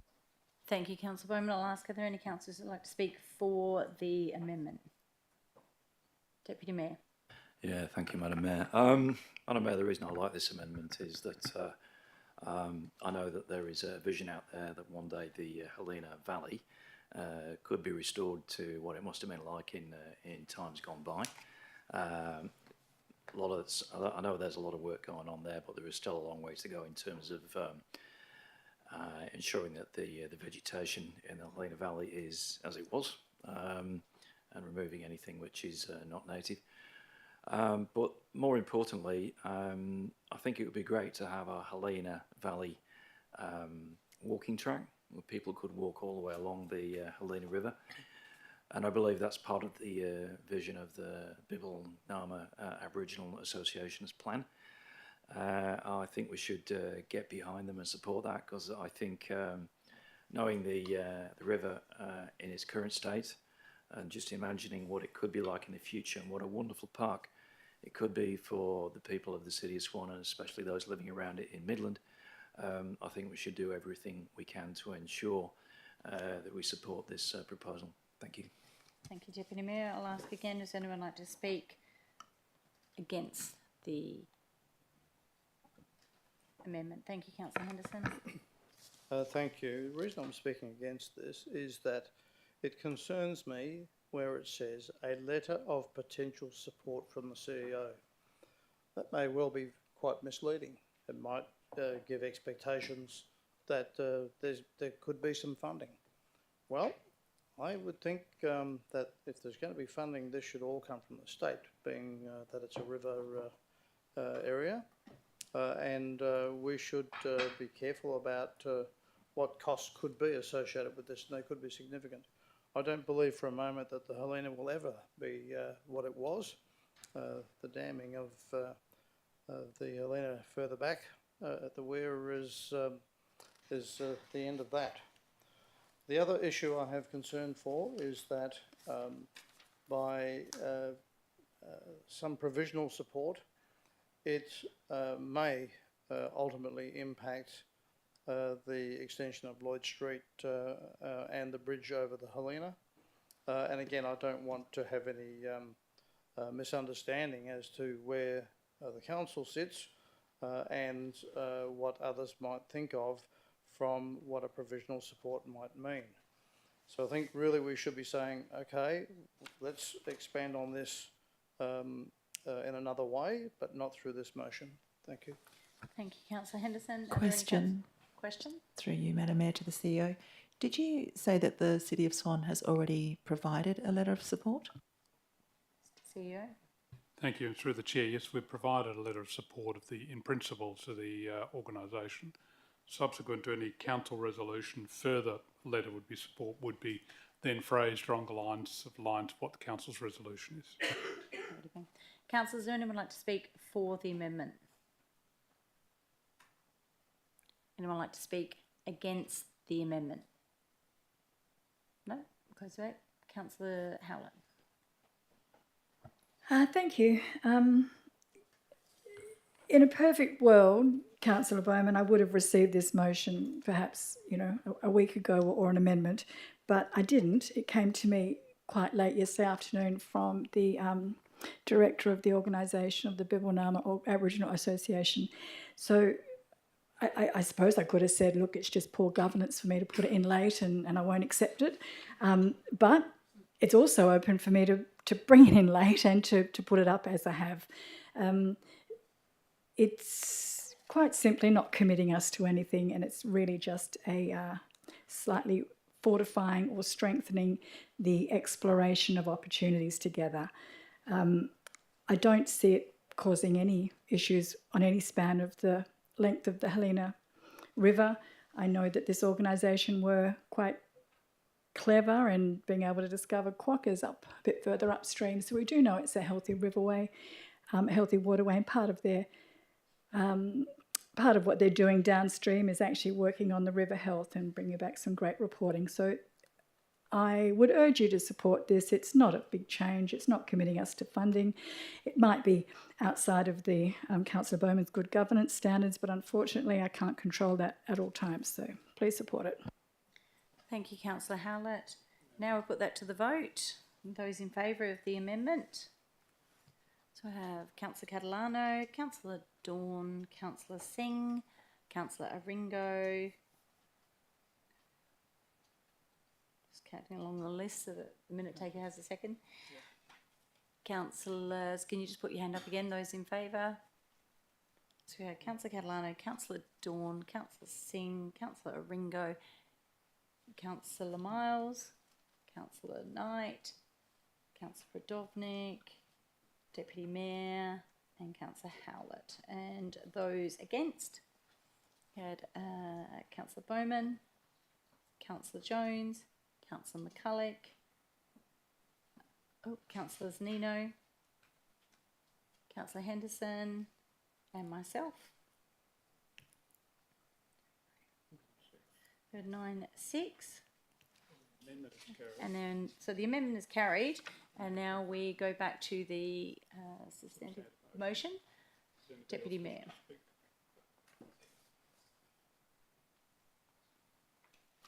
Is anyone against? Yes, I am. Do you wish to debate it? I do. Thank you. Thank you. Thank you, Councillor Howlett, for that amendment. Councillors, when I read through the motions, I looked carefully at them and I felt that we did need to have at least one motion, and that's why I put this forward. The two that I've selected to amend is motion 12, green corridors. Councillors, this motion was put forward by Lynn Deering, and Lynn has often spoken to me about green corridors, and initially I didn't really understand the concept. But when I started to think about it a bit more and asked her questions and asked other people questions, I realised that, well, for a start, the Helena River itself is a green corridor, perhaps somewhat degraded one, but there's a lot of potential there. And there are other locations in the city where green corridors could be created. And there's one sceptical one that I pointed out. One that was pointed out to me recently was the connection between the Helena River and the Swan River across the playing field. Now that goes across the Guildford Grammar School playing field. Now that doesn't make any sense. It never made any sense to me. But when I thought about it, if you did have a row of trees around the edge of the playing field, you would actually have a green corridor, and you know, birds would be able to fly from tree to tree. There's all sorts of different concepts of green corridors. So I looked in the draft biodiversity action plan to see whether there was any mention of green corridors, because I thought, well, you know, I'm not that up on this stuff. But sure enough, when I searched through it carefully, I couldn't find any mention of green corridors.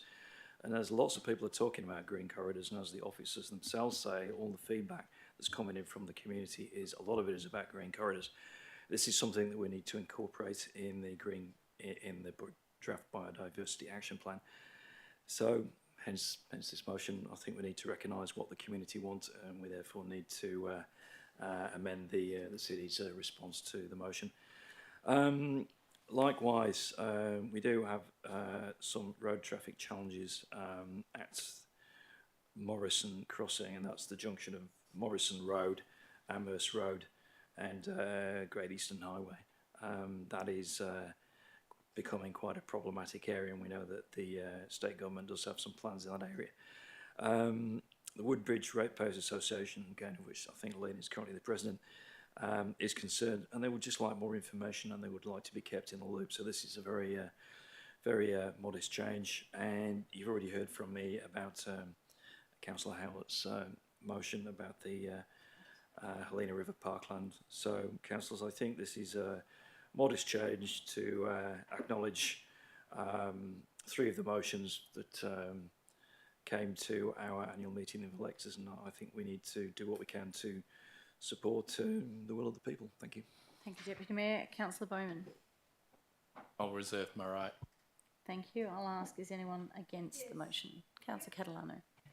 Thank you.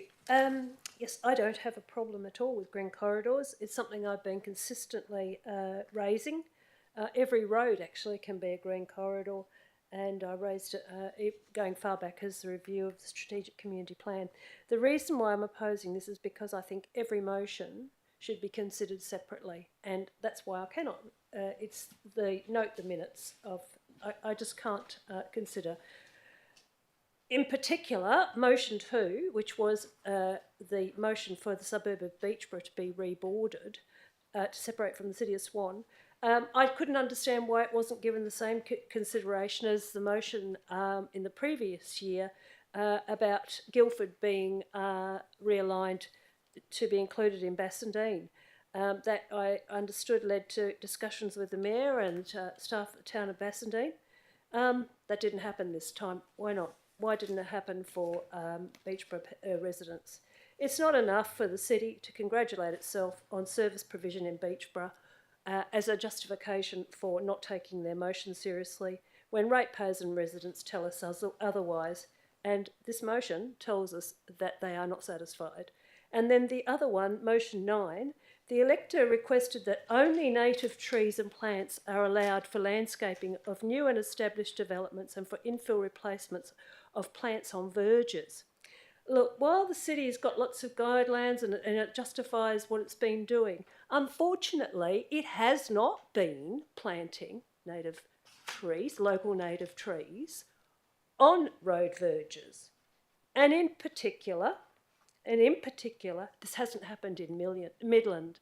We've had a lot of trees planted in Midland, but we've had no marries, not one tree, not one marry tree that I can see, except the marry Physophila, or whatever they call the one, the red with the red flowers. It's the Calophylla corymbia. That's the primary food foraging tree. That's the habitat tree for this area. We've heard from the gallery tonight about how important foraging trees are. for cockatoos. Everybody knows these trees are important for cockatoos. They don't go in river floodplains, so don't think they're going to end up in the Helena River floodplain, because they're not.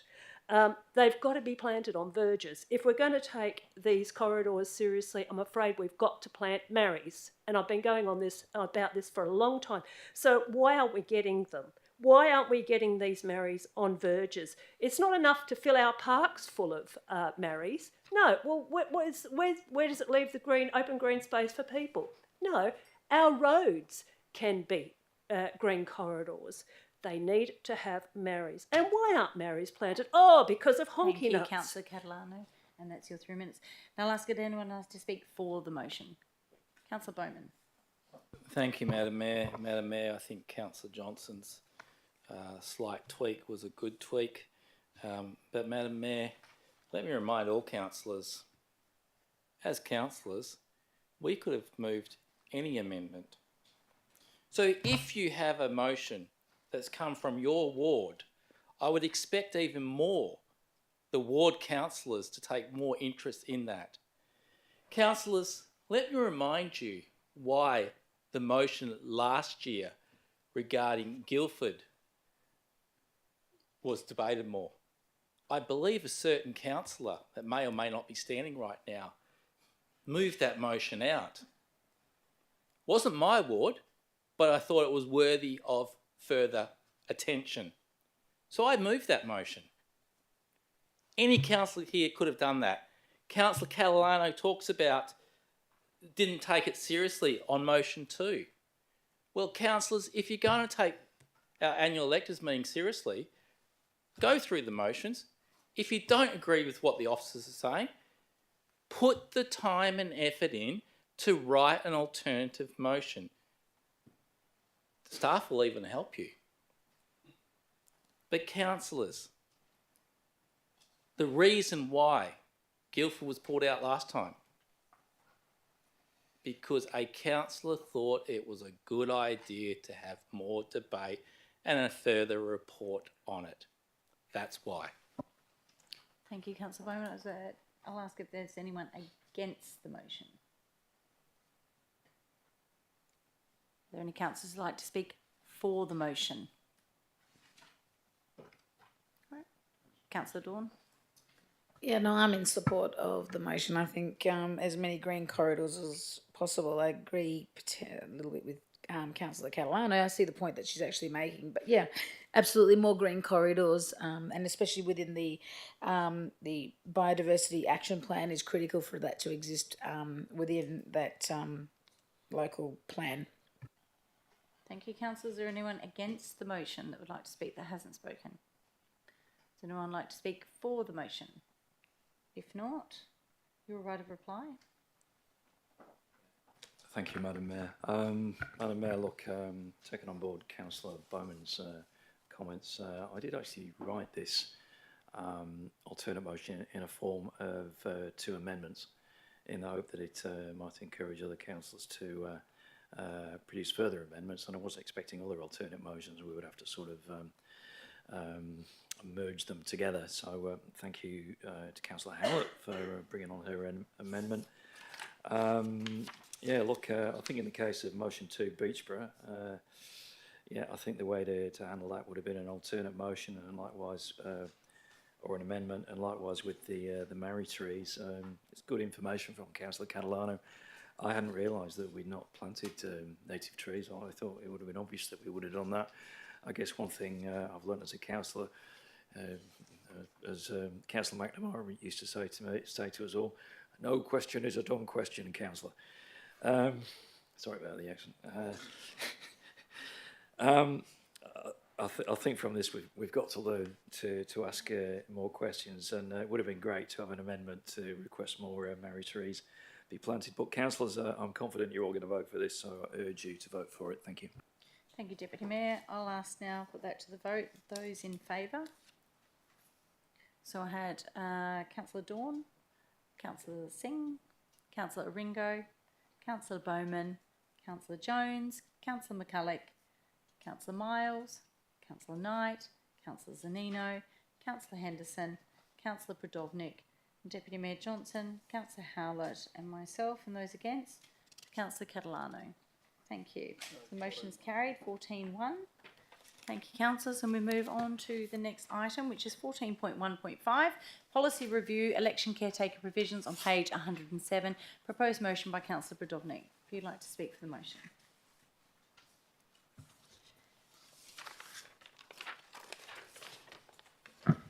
Okay, the motion is that Council resolve to 1. Adopt revised policy POL-C 169 election caretaker provisions with the following additional paragraph to the end of section 5.6c. This does not restrict the ability to present an award at an event hosted by external bodies, including school presentations by a council member. 2. Authorise the CEO to make any formatting or other minor changes to the policy during its period of currency. The reason for the motion is that councillors continue to be invited to attend school awards in their capacity as ward councillors during an election period. Councillors simply read out statements prepared by the school, which is 100% about a student receiving an award. Councillors should still be able to continue to fulfil this function as part of their role, as it has nothing to do with an election, is all about the student recipient, and it does not involve the councillor speaking about themselves at all. Thank you. Do I have a seconder? Councillor Jones? Is anyone against? Question. Question, Councillor Bowman. Question to the mover and seconder. Would they consider a slight change in wording because the motion doesn't reflect the reason? So the reason totally agree with going to the school awards, but in the additional part it talks about it's not restricted to the school awards. So would the mover and seconder be happy with something along the lines of this does not restrict the ability to present school awards or school graduation awards by a council member? Do you move an amendment? Can I just ask, sorry, what's the difference between what's written now and what you're proposing? Sorry, just to tease that out. So you've got an event hosted by external bodies, so it's not restricted to just school awards. With that, I could go to any event hosted by any external body to present an award. And my understanding is your reason for your motion was for school awards, which are school graduation awards.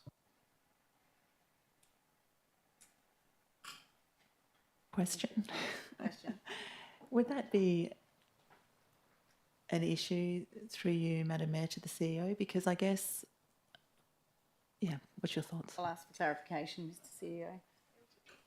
Thank you, and I think while the award does, the reference is to including school presentation by a council member, this was not designed to restrict it just to schools. So in the event that hypothetically, say, the Swan Valley Chamber of Commerce had something on and we had presented an award, or there's an event coming up soon where there's a long-serving member of the Swan City Youth Services for 30 years, and if a councillor went along on behalf of the city and presented an award to that person, that would be to a body outside of the school. I think we only typically get awards, but this leaves it open for those other categories. I'll leave it as it is. Thank you. Okay. So then, was there anyone against? Do we have a second? We have Councillor Jones and anyone against? Councillor Bowman. Should I wish to debate it? Yep. Back to you. I'd rather just put it straight to the vote. I don't want to debate it. Thank you. Councillor Bowman. Thank you, Madam Mayor. Madam Mayor, I'm against this because I'm totally in favour of the school awards. Just one moment, Councillor Bowman. So whilst you've called the mover, whether they wish to, you needed to ask the seconder whether they wish to speak. My apologies. Councillor Jones. Okay. Thank you. So anyone against? Councillor Bowman. Thank you, Madam Mayor. So, councillors, totally in favour of the reason for the motion, which was for school awards. But what I'm not in favour of is this open-ended, and we just heard two examples by the CEO. A youth award, Chamber of Commerce award. Councillors, there's only half of us up for election.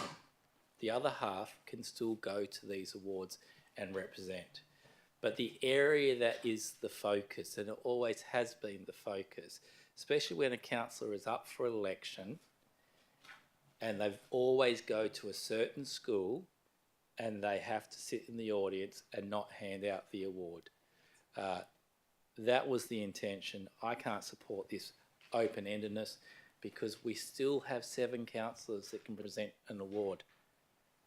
So we are talking about school awards only, but the motion isn't restricting that. Thank you. Sorry, who flagged that? So no one's flagged the officer's recommendation at this stage. I'll ask, is there anyone? I'll foreshadow it then. Thank you, Councillor Bowman. I'll ask, would anyone like to speak for the motion? Would anyone like to speak against the motion? Question?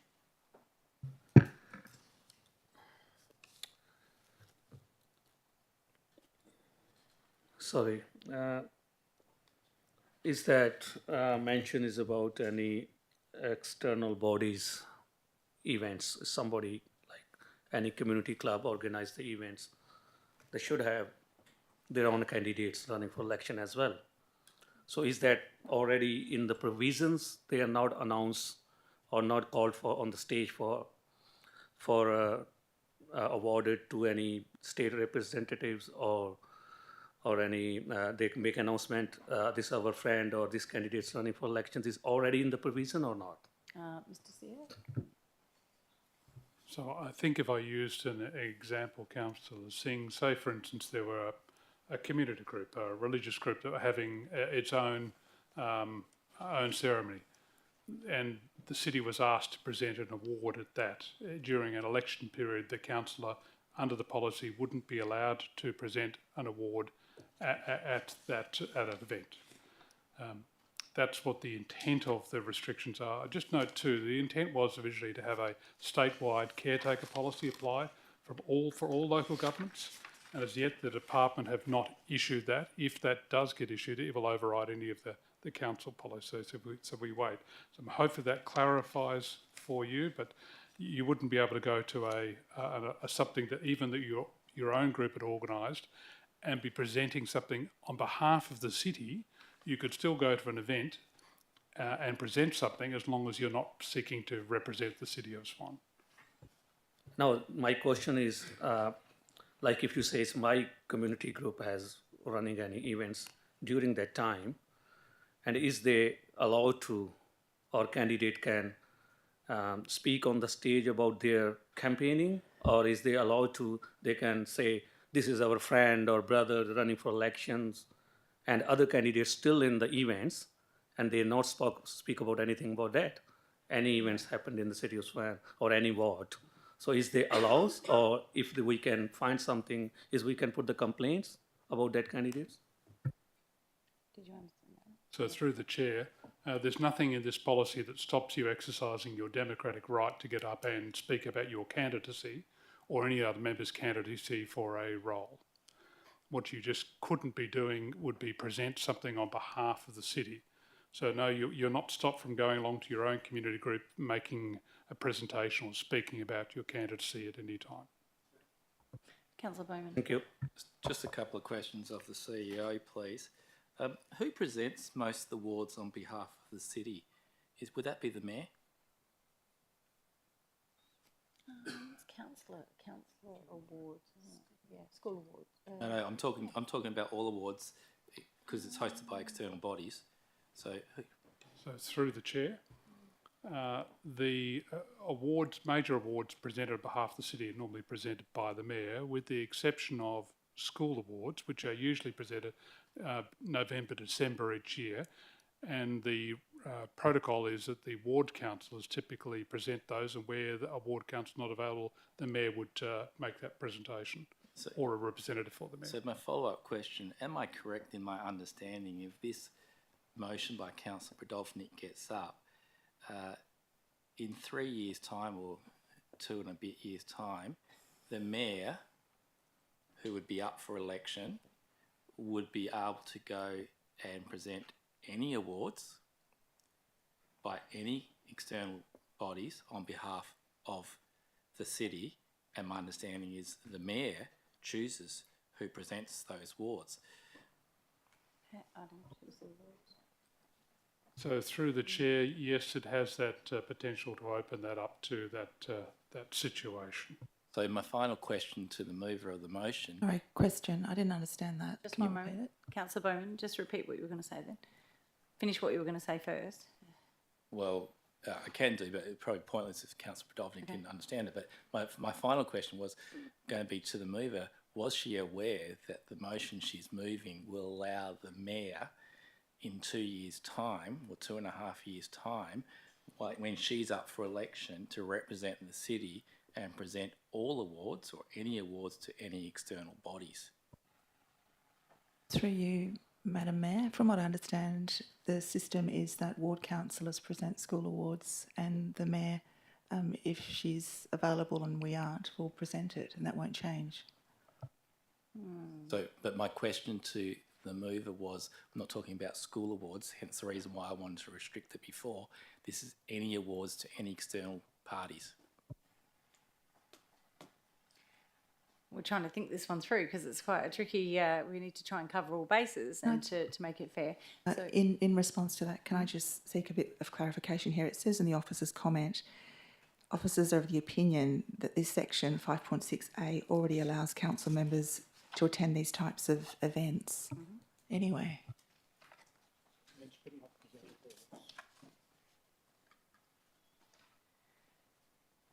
do you want to add any clarification? So it doesn't stop you attending an event. No one's a stop. But look at the state elections. Once your caretaker provision provide, the members who are contesting aren't allowed to go along to events, but also aren't allowed to present major awards on behalf of local government. Here's a grant for this, or here's a grant for that. They're just simply not.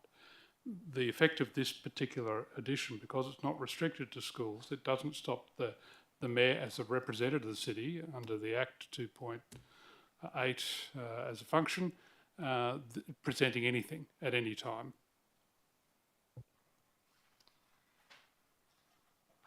But I just draw your attention, this is the amendment you're debating right now. Any further questions?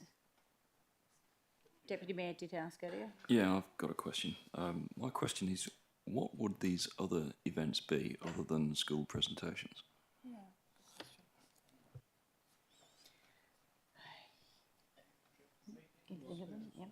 Through the chair, it doesn't stop anything. So where you say it just refers to external bodies, it says including, but does not restrict the ability to present an award at an event. That could be anything that happens. So in August this year, for instance, the city is sponsoring a category of the CCI WA Diversity and Inclusion Awards. That is a major award that will have lots of business people at that award, and the award will be presented by the mayor. Now, under the policy, would be in the caretaker period, and the mayor would not, say, if it was still there in 2 years' time, would not be able to present it. However, under this policy change, the mayor is not stopped from undertaking that function. I'm using that as an example because you haven't tied it to just something to do with schools. Question, Councillor Singh. Yes, actually, I'm just read through the office comments on paragraph 3. Paragraph 2, I think. Allowing candidates in a federal, state or local government election, including council member, to make speeches or addresses at events / functions organized or sponsored by the city during the caretaker period would be a breach of the city's code of conduct for council members, committee members and candidates. Can you explain about that one? I can't do all the answering. No, that's fine. Dr. McQuaid, if you're able to answer that question, you might still be looking for the answer. Sorry, through you, Madam Mayor, could you repeat the question, please? Councillor Singh, I was looking for the policy while you were speaking. Yep, I thought you might be searching for something. Councillor Singh, if you could just repeat that, please. No worries. Paragraph? Yeah, paragraph 2 on the officer comments. Allowing candidates in federal, state or local government election, including council members, to make speeches or addresses at events / functions organized or sponsored by the city during the caretaker period would be a breach of the city's code of conduct for council members, committee members, and candidates. Thank you. Through you, Madam Mayor. Councillor Singh, you were seeking clarification on the intent behind that paragraph? Yes. And I'm just comparing with the motion as well. So it is the asked to allowed to go through the events and do the whatever they're gonna. Yeah. Thank you. Through you. So the officer comment indicated that we were supportive. Well, under 5.6A, we already believe that councillors can attend school awards. So we weren't sure about the requirement to make this amendment to it. However, we have no problem with the inclusion of Councillor Podolnik's wording, but we did recommend that we should add that no speech be required. And as per the email correspondence we had with Councillor Podolnik that councillors were CC'd into on this, in line with the city's code of conduct, it would be a breach of the code of conduct if a member who was running for local, state or federal government were to provide a speech because, intended or not, they would be seen as furthering their own profile, and that would be in breach of the city's code of conduct, as per securing personal advantage or disadvantaging others. So that was specifically in relation to the relevance is Councillor Singh asked me what the officer's comment was. Thank you. Yep. So we don't need to clarify in the motion to explain. So if someone is a candidate running for election, they're not allowed to go any events to speak or something. Mr. CEO, would that take into account? Oh, Dr. McQuaid? That's correct, yes. Sorry, may I further just add a point? Sorry, I'm just looking for the relevant policy section.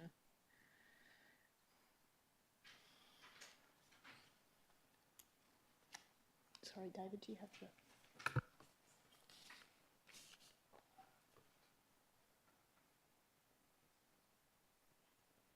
Yes, sorry. Under section 5.6 of the policy at the moment, attendance and participation of events and instructions, there is actually nothing preventing the mayor from carrying out her civic duties as mayor, whether she is running as a candidate or not. So coming back to the point there by Councillor Bowman. Okay, that was your question, Councillor Bowman. Is there any further questions? Sorry, any further questions? I think the same as other questions about, we have been told by the event coordinators in the last election when everybody running for mayor or a councillor as well. So the event coordinators also stopped. Some of the candidates has to be not put a sign on the events. If I can specify the Brabham Diwali festival. Okay. So they asked to remove all the candidates' sign from the entering. That's regarding signage, though. This is about presenting and speeches. But I think this is the elections caretaker provisions. It is relevant. That's a separate question about signage versus speaking a speech and speaking at an event. But I think that's relevant what we can do, what we can't do. So I need to understand what's the provisions. That's the question you can pose and put to staff. But this one is regarding speaking, actually presenting a speech. Yes, so I'm on that one as well. Still on the question is, we need to be clarify in the motion or not. If it's not needed, it's up to everybody have the same right to do. Okay. So now we move back to, I think we were at against. Yep, we've had Councillor Bowman. Yep, and so I'll ask if anyone would like to speak for the motion. Question, Deputy Mayor? I want to speak for. I'll just ask, would anyone like to speak for the motion? And you said yes, you would like to speak for the motion. Yeah, that's right. So we're on the substantive motion, I believe. Mm-hmm. Okay, yeah, I think lots of it got lost actually after all those questions. Yeah, look, councillors, when I'm supporting this motion because when I heard from Councillor Podolnik the scenario that had occurred where Councillor Podolnik was able to attend an event but not give a speech, I thought, what kind of speech could a councillor presenting a school award possibly give that would be in any way impactful regarding, good or bad regarding the election? So the kinds of speeches that I get to give, and I'm sure other councillors have given these as well, the speech goes something. This year's award for mathematics goes to little Johnny for his excellence in partial differential equations in fluid mechanics. Well done, little Johnny, clap, clap, clap. That's all it is. It's got nothing to do with politics. So why a councillor would be restricted from saying something like that, I don't know, and that's why I'm supporting Councillor Prodovnik's motion. Thank you. Thank you, Deputy Mayor. I'll ask, is anyone against the motion? Question first. Thank you, Madam Mayor. Madam Mayor, through you to the CEO, following on from Councillor Johnson's motion, comments, with the wording of the motion, would that allow any current sitting councillor, more particularly the Mayor in her role, go to another event by external body, so not schools, parking schools, Chamber of Commerce, or a community group that's 300 people, and get up during the caretaker period and say, I'm councillor such and such, or I'm the mayor of the city of Swan, here I am. It gives me great pleasure to be here tonight. You know how the speeches go, we can change those speeches. And then, by the way, election coming up soon. Would that be allowed with this change? Okay. So I'm happy to address that. okay, with this point here. And I'm going to refer you to the bottom of page 113 on clause 5.6c2, and I'll read it. In any case, the Mayor, Deputy Mayor and Council members are prohibited from using an official speech or address during a caretaker period to promote an election campaign purpose. So the answer is no. The Mayor can attend events, which is allowed by clause 5.6 C, with the exception of the Mayor, but no council member, including the Mayor, can stand up and make a statement, please vote for me. So, follow-on question for that, if the Mayor or the councillor rocks up in their badged up vehicle that says vote for and parks in the car park, then walks into the event to give the award and doesn't say anything about vote for me, that would be fine?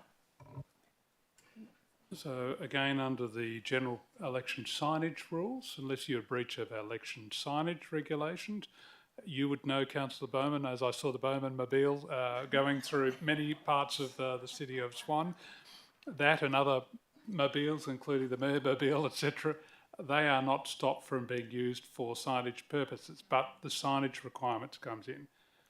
There is nothing here that allows, under this motion, someone to promote themselves by way of speech. Okay. I'll go back and I'll ask councillors. Sorry, through you, Madam Mayor. I wanted to ask if we could if I could raise for the motion to be put. Is that possible? Because we just... Procedural motion? Yep. Are you moving a procedural motion? You'd like to move a procedural motion? And do you want to quote the procedural motion? Yep. 9.1a. So you need to quote 9.1a. I'd like to move a procedural motion. So we need to that the motion be put. Okay, so we just need a seconder. A seconder, Councillor Miles. Point of order. Councillor Bowman, point of order. 9.2 subsection 2. Just one moment. 9.2.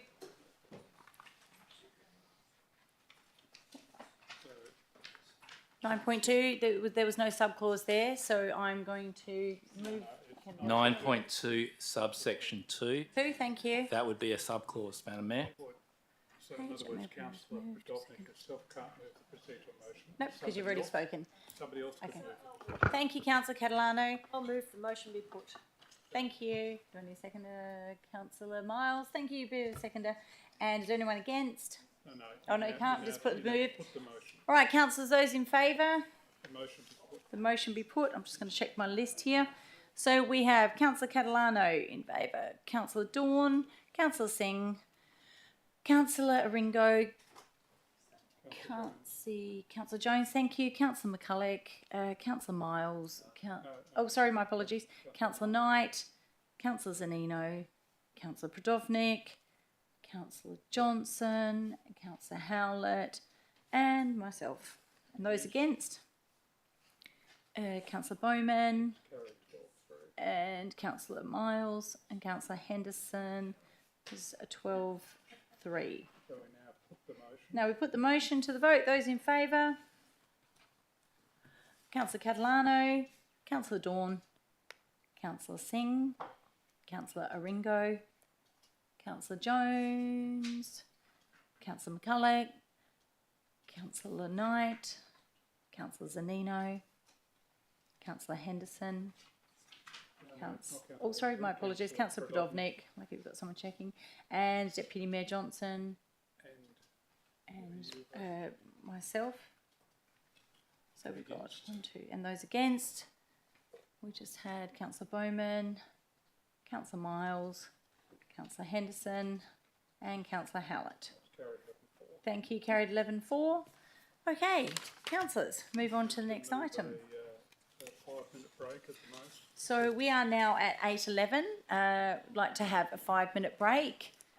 Okay, for those who are watching online, we're going to take a 5-minute break and we'll be back at 8:16. Thank you.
Councillors, will resume the meeting at 8:20, and those watching at home, we've resumed on item 14.1.6, which is the revised terms of reference Audit, Risk and Improvement Committee, page 118. This requires an absolute majority and also needs someone to move the officer's recommendation. Councillor Miles and Councillor Henderson as the seconder. Is anyone against? Then it's carried. Thank you.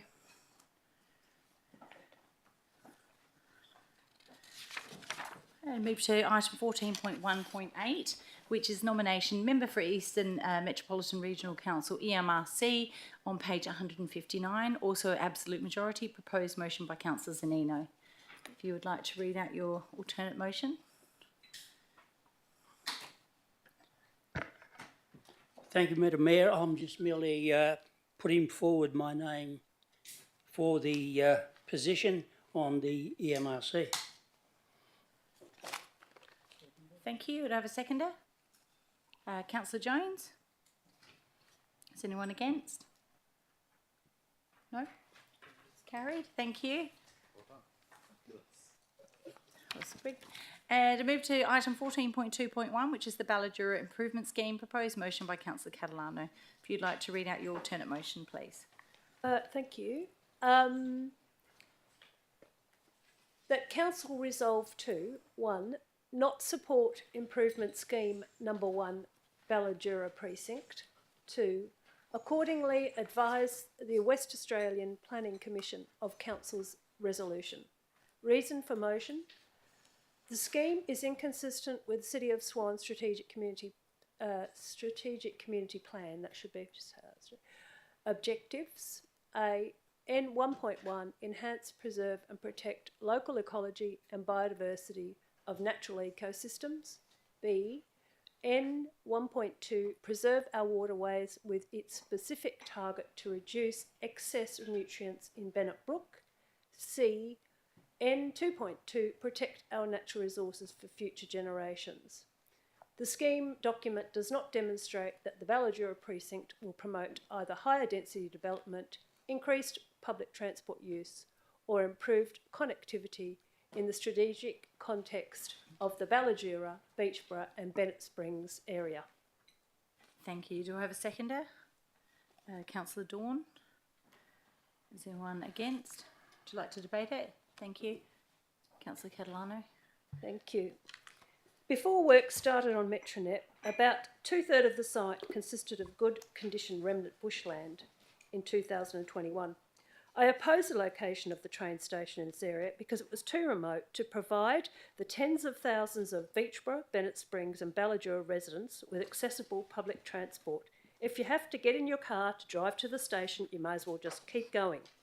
So now, to justify the existence of the station's remote location, we have this so-called improvement scheme. This is planning in reverse, to call knocking over 50 hectares of good quality bushland with threatened ecological floristic communities, which for those who are uncertain about what that means, a unique community of bushland threatened with forever extinction for public transport for 3,000 or 4,000 people, an improvement, well, simply, that's crazy in my opinion. It has created more problems than it's solved, and offsets will never solve this mess. Already about 20 hectares of bushland was cleared for the train line and car park. Page 9 of the scheme document states only 5.7 hectares of remnant bushland will be retained. Therefore, a 27 hectares of Bankshire woodland TEC and black cockatoo habitat will be cleared. The scheme is inconsistent with the city's strategic community plan to enhance, preserve and protect local ecology and biodiversity of natural ecosystems, as the sustainabilities of areas of vegetation to be retained are on the western side of the site, are poor, consisting of small fragments with no wildlife connectivity to Whiteman Park. They're going to fail. Further, the scheme document provides incorrect information about the level of protection of the public drinking water source area. It states the area is a priority 3, permitting residential development, when the Department of Water Mapping says it's a priority 1. Under State Planning Policy 2.2, urban development is incompatible with P1 public drinking water source areas. The department advice note, vegetation buffers to sensitive water resources, states priority 1 public drinking water sources are to be managed to deter land development and avoid risk. Table 1 recommends a minimum of 50-metre buffer around priority 1 areas. Also, urban development in and adjacent to priority 1 drinking water source is inconsistent with the city's objective to protect our natural resources for future generations. The scheme area contains 2 mapped multiple-use wetlands, one of which was already destroyed for the station car park. Further drainage for urban will flow east across the bottom section of Whiteman Park, ultimately negatively impacting the water quality of Bennett Brook, which is inconsistent with the city's objective 1.2, preserve our waterways with its specific targets for Bennett Brook. Councillor Dawn is the seconder. Thanks very much. I definitely support Councillor Catalano here. There's good quality bushland that needs great consideration to threatened ecological community. We need to protect as much bushland as we can against insensitive planning. Thank you. Thank you, Councillor Dawn. I'll ask if any councillor would like to speak against the motion. Councillor Bowman. Thank you, Madam Mayor. And Madam Mayor, I have difficulties with the Altone Ward councillors, the 2 that have spoken, particularly Councillor Catalano, when last month we had, I believe it was last month, we had development in Bullsbrook, and she made a comment along the lines of about the urban sprawl. In that debate, I said to councillors, I haven't heard us provide solutions. I talked about TODs, I talked about Fonzie flats, I talked about multi-generation homes. These are all where we can get more people in on the same amount of land to prevent the urban sprawl. And now, for the first time I've been on council, and I was critical of the Whiteman station precinct because it didn't have the higher density, but for the first time we've got a TOD around a train station. This means we're using less land to provide more homes for more people. But if I listen to Councillor Catalano, let's close the boom gates to the city of Swan. Let's get rid of all Phil Russell's staff because we're not going to develop any more homes. And that's not going to happen because this state government has a policy. It has a policy of where everyone's going to go. Councillors, a TOD, for those who don't know, because the question was asked previously, transit-oriented development. You rely less on cars. You use public transport. I believe that is less pollution. You have walkable areas. You have neighbourhoods. You don't expand into hundreds and thousands of hectares for the same amount of people. So, councillors, I can't support Councillor Catalano's motion because otherwise we're saying the City of Swan is not open for business. We're not providing solutions. We're just saying no, no, no, no, no. Where are these people going to go? Should we ring up the City of Wanneroo and say they're all yours? Do whatever? It's not going to happen. So, councillors, a TOD is a good thing. I expect we will see more TODs along this train line. We should see more TODs in the whole metro area on the train line. But here's a good example, and it'd be great to use all those car parking bays they put at this station where they didn't do it at Allenbrook. Thank you, Councillor Bowman. Councillors, does anyone like to speak for the motion? Councillor Henderson. Okay, my hobby horse, Whiteman Park. Former councillor Zek and I have both fought tooth and nail for years and years about Whiteman Park being protected. So slabs of Whiteman Park have been taken off, and then we were told, oh well, okay, west of Beachborough Road will be part of Whiteman Park. Okay, so trade-off. What we've seen here is an absolute land grab, a rail line put through a significant portion of Whiteman Park, whereas it could have run along Reed Highway without any trouble whatsoever. And we wouldn't have had the plunder of all that land, which is going to ultimately be whittled down over years and be less of Whiteman Park. I understand where Councillor Bowman's coming from. I get that. There are some things that you just don't rip up and throw away, and those are contracts with the community.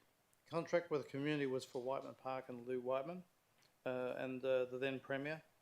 That was effectively torn down 8 years ago, and the areas that we see as priority 3 today were priority 1 water. They are effectively priority 1 water.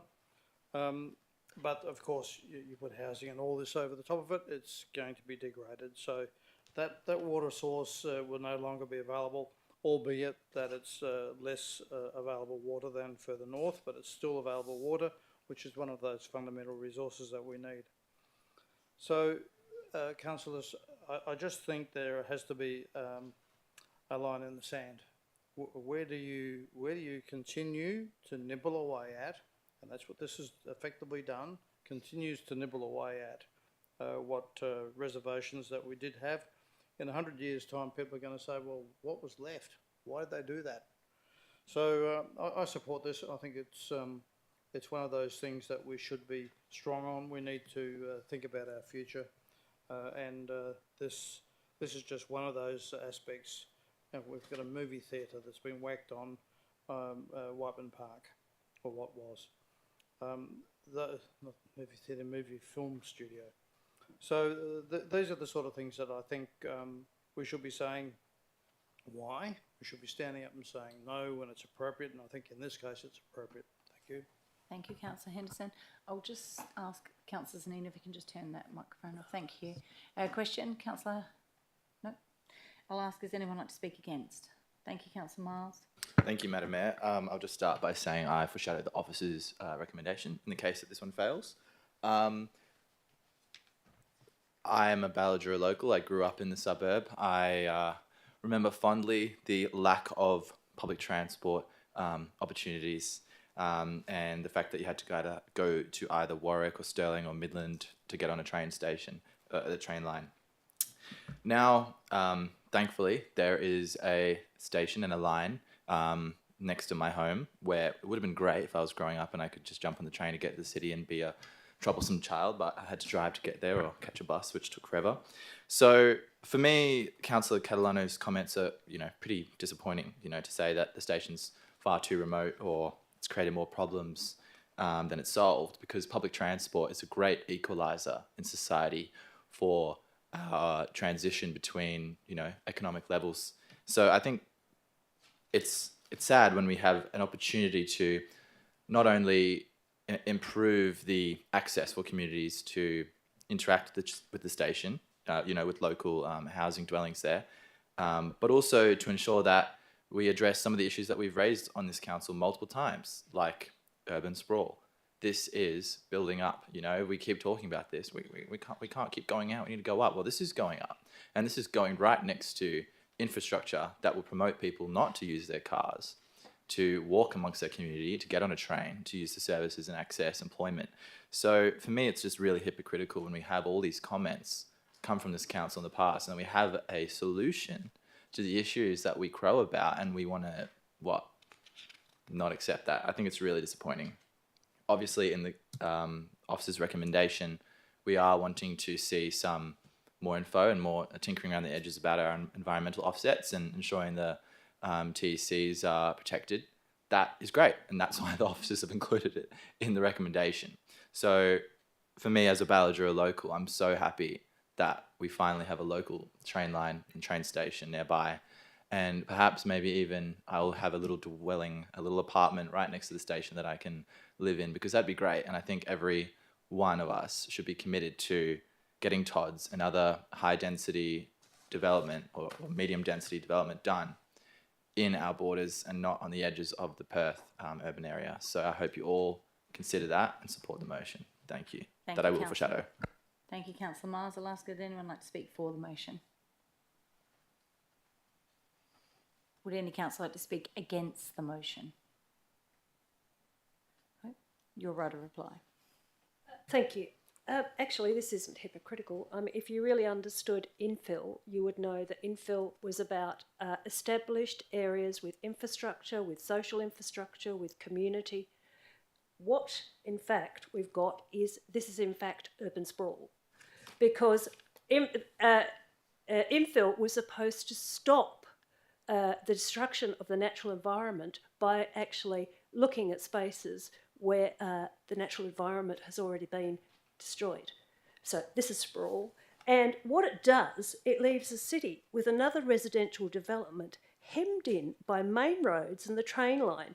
Even the R40, R80 blocks, even if they are of higher density, crazy, out in the middle of nowhere, that's got to be in the centre where there's already infrastructure. Higher density than other suburbs, it doesn't increase public transport use or connectivity for the tens of thousands of people in the surrounding suburbs. I mean, there's just not enough space in that car park for people to drive there. And it's too far to walk, it's too hot to walk, it might be too dangerous to walk, and it's just the same for riding a bike. There's a lot of traffic. This is not a walkable proposition. It's a walkable proposition for 3,000 people.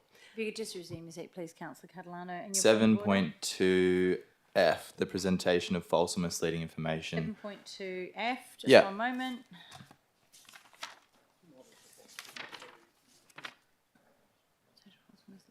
Can I add a comment to that?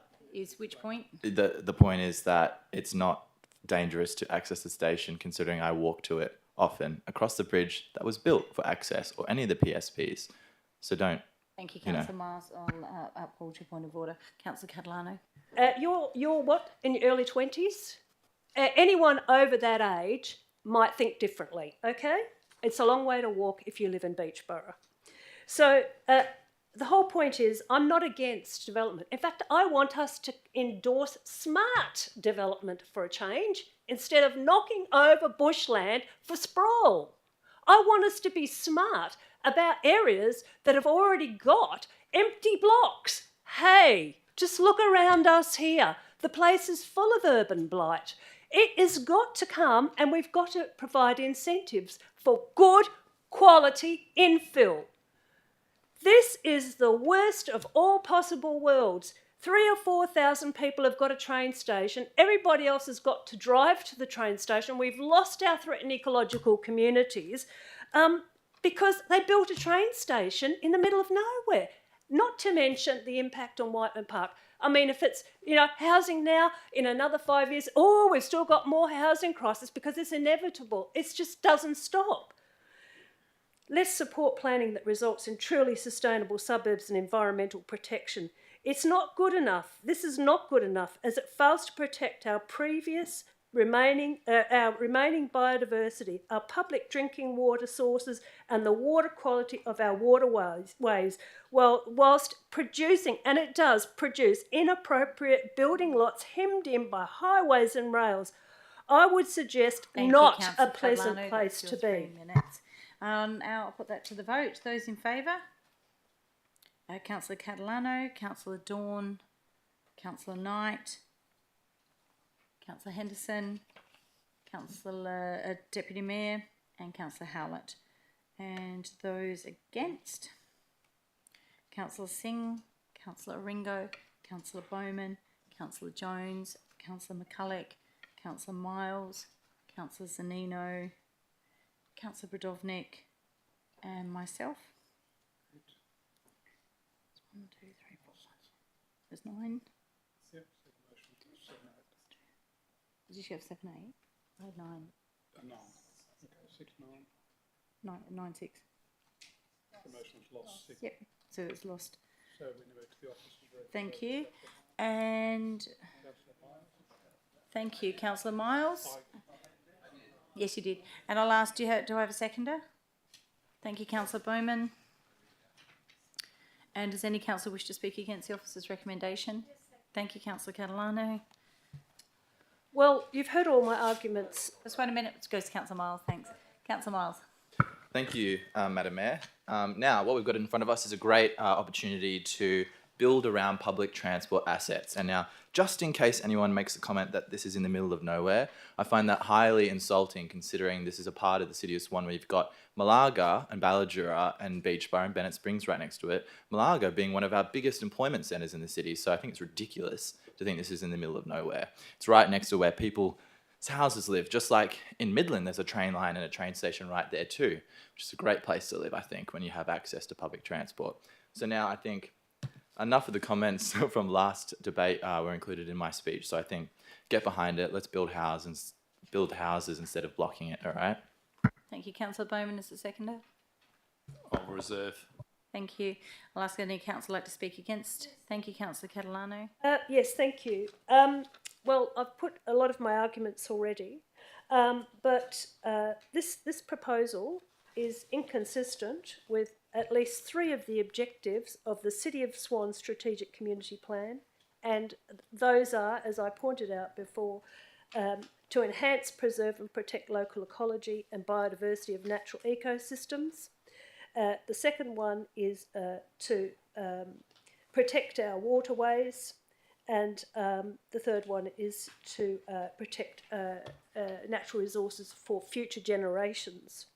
And I've given my reasons already, you know, its impact on drinking water and water source, its impact on Bennett Brook, and also the fact that we're going to be losing another 27 hectares of Bankshire woodland, TC, black cockatoo habitat. I mean, gosh, why are we going on about these things at all if nobody's got an intention to actually stop the loss of these really valuable natural resources? I don't understand it. Anyway, the proposal is inconsistent with at least 3 of the objectives of the City Strategic Community Plans I've just pointed out, and it should not be supported. Approving with conditions, as we have seen in the past, is taken to being supportive, and the conditions are then left off and forgotten. Let's be consistent with our most important strategic document and just say no. These chances are diminishing. I mean, it is becoming rarer. It'll become rarer and rarer that we'll have an opportunity to actually say no to these things because we won't have any environment left. We won't have any threatened ecological communities left because, you know, the paltry 5.7 hectares hasn't got a chance if it doesn't link to another bushland. I mean, it's just, you know, biodiversity. You've got to give nature a chance. This is, it is actually planning in reverse because what they've done, what the state government's done, is they've put a train station there and they said, oh, well, let's build a TOD around it. The idea is you build the TOD around the train station that is already there, and actually it would have been far better to put that train station along Rail Highway like they originally proposed, because then more people from Bennett Springs and the surrounding suburbs would have had access, easier access, more available access to the station. This car park there is not going to satisfy any of those tens of thousands of people's needs. And nobody is going to end up using that great public asset, which is the public transport system, right? The great equaliser, because they won't be given a chance to be Thank you, Councillor involved. Catalano. I'll ask if anyone would like to speak for the motion. Councillor Bowman. Thank you, Madam Mayor. And Madam Mayor, from the outset, I'll probably disagree with Councillor Miles. It is the middle of nowhere. Well, it was when I was 7 years old, going to Naranda to play tennis. Alan Brook wasn't around. But let's talk about planning in reverse that Councillor Catalano said. So do I understand that we should build all the houses, a high-rise development, and then the train station comes through the middle? No. So that's planning Point for order. Councillor Bowman, just one moment. That is the... need to have that point of order, Councillor Catalano. It's not, it's actually misleading. It's misleading. No, you didn't quote the page and number, thank you, so I'm going to, not 1.2, without fault, that 1F it misleading. was not ready. Councillor Bowman. Thank you, Madam Mayor. So Councillor Catalano said planning in reverse. I ask yourself to ask the question, what is planning in reverse? Councillors, my residents and ratepayers in the areas of Ellenbrook and Averley would have loved to have a train station 20 years ago, but they didn't. Here's an opportunity where the infrastructure is there and you build around the infrastructure. Pretty close to the city, pretty close to all the areas you need to go. Councillor Catalano talked about it's sprawling. It's still urban sprawl. Please, councillors, look up the dictionary what sprawling means. Councillors, we're going to keep having development. The state government is going to keep making us have development, but it's not just us. Serpentine, Jarrahdale, City of Wanneroo, those out the ring metro local governments, that's where a lot of the population would go. However, we can reduce that impact if we go up. We can reduce that impact if we build TODs or approve TODs. And this is what this application is before us. Councillors, about whether how many parking bays are at that train station or not, it's not relevant to this item. But I can tell you, it's significantly more than Ellenbrook. And Ellenbrook has got more than 3,500 people in there, and this is what this TOD's going to have. So, mute point there, councillors. Councillors, we need to be looking at this strategically. We need to look at things responsibly. There is going to be a bit of give and take, and on a TOD, I'm always going to support it when it's like what we've got in front of us. Thank you, Councillor Bowman. Councillors, does anyone like to speak against the motion? Councillor Henderson. Okay. Councillors, go to page 165. Page 165, if you have a look at that pretty map, see all that blue hatched area? That says planning investigation.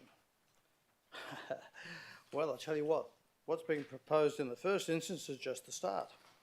And so more of Whiteman Park, north of the rail line, is under investigation by the state government, obviously for very high level development.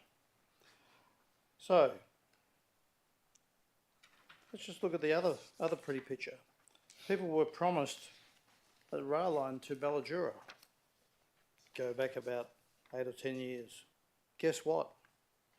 Didn't happen. It happened in Whiteman. Oh, okay, we better change the name of the rail station to Ballajura, just so we could say that we built it in Ballajura. What a joke. What an absolute joke. So I think that in itself is part and parcel of it. Yes, it is partly in the middle of nowhere. Admitted the urban sprawl is gobbling up Whiteman Park, and that's exactly what this is. I'm not going to stand for that. I will not vote for that. I think we need to have our feet firmly on the ground and say, okay, you've got that little piece that's west of Beachborough Road, put your high rise in there, whatever you're going to do, but leave Whiteman Park alone. So, and that comes down to the question that was just raised about looking at things responsibly. I think we have to be responsible. We've got to stand up for what little land is left for the community. This is our Kings Park of the North. And frankly, this proposal is chewing it up. Councillors, it's chewing it up progressively, piece by piece by piece. The rail line could have gone along Reed, as I said, and you could have built further south. The Catholic Church land there is already urban by the look of the mapping. Could have put a huge amount of high density in that 80 odd acres, I think it is. So I think the fundamentals are smoke and mirrors. We've been told that this is going to be an opportunity. I see there's an absolute plunder on Whiteman Park, and continuing plunder on Whiteman Park, and we should not be supporting that. Thank you. Thank you, Councillor Henderson. Councillors, I'll ask again, is there anyone who would like to speak for the motion? Councillor Zanino. Thank you, Madam Mayor. Councillors, I concur with comments made by both Councillor Miles and Councillor Bowman. Councillors, from what I have been hearing and listening is we've all got our own thoughts on what should and shouldn't happen. The truth of the matter is the State Planning Commission, or the state government through the State Planning Commission, is basically asking for advice from this local authority on whether they support this or not. Now, to be quite blunt, whether you support it or whether you don't, the state government or the State Planning Commission, on behalf of the state government, will be making the ultimate decision.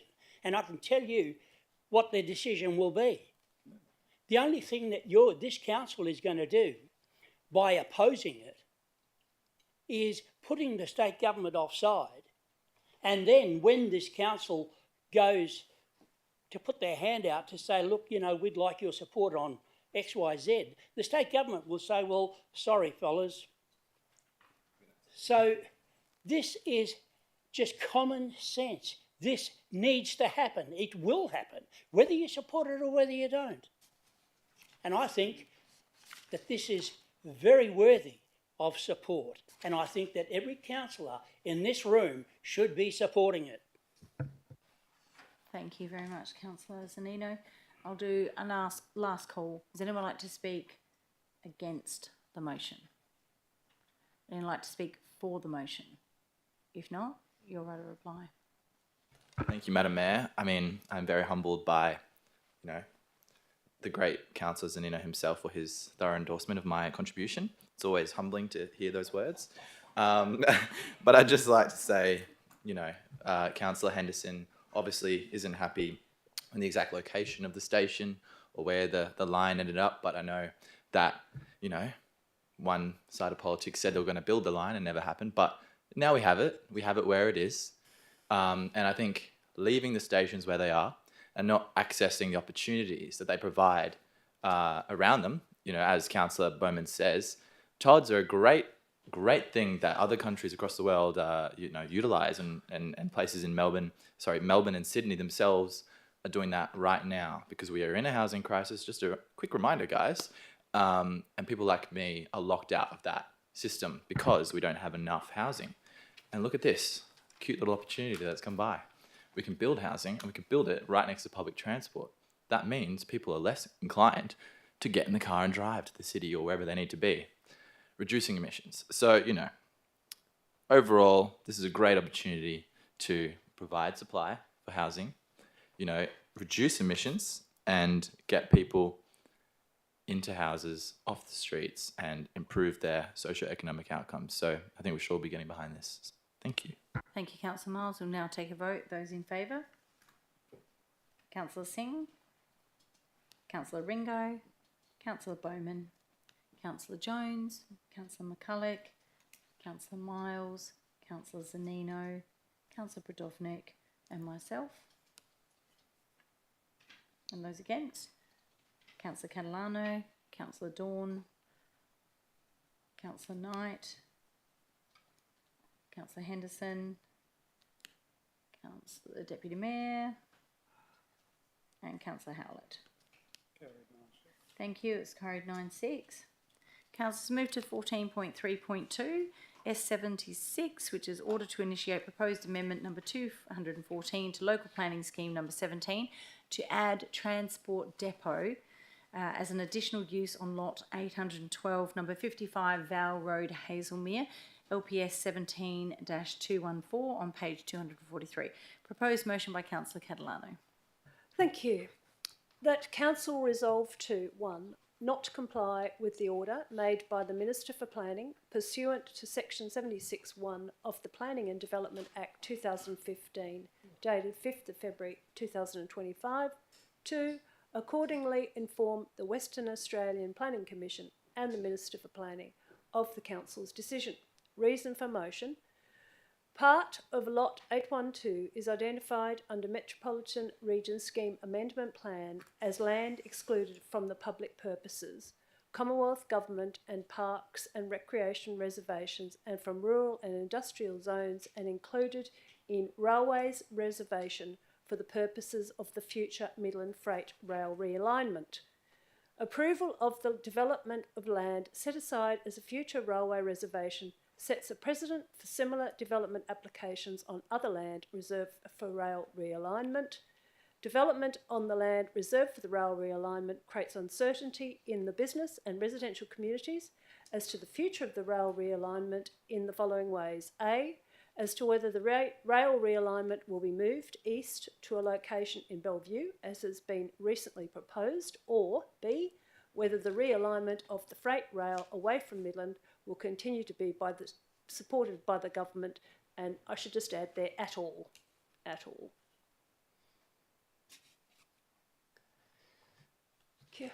Thank you very much. Do I have a seconder? Councillor Howlett. Is there anyone against? Anyone against? It's carried. Thank you. Right, I have to speak on that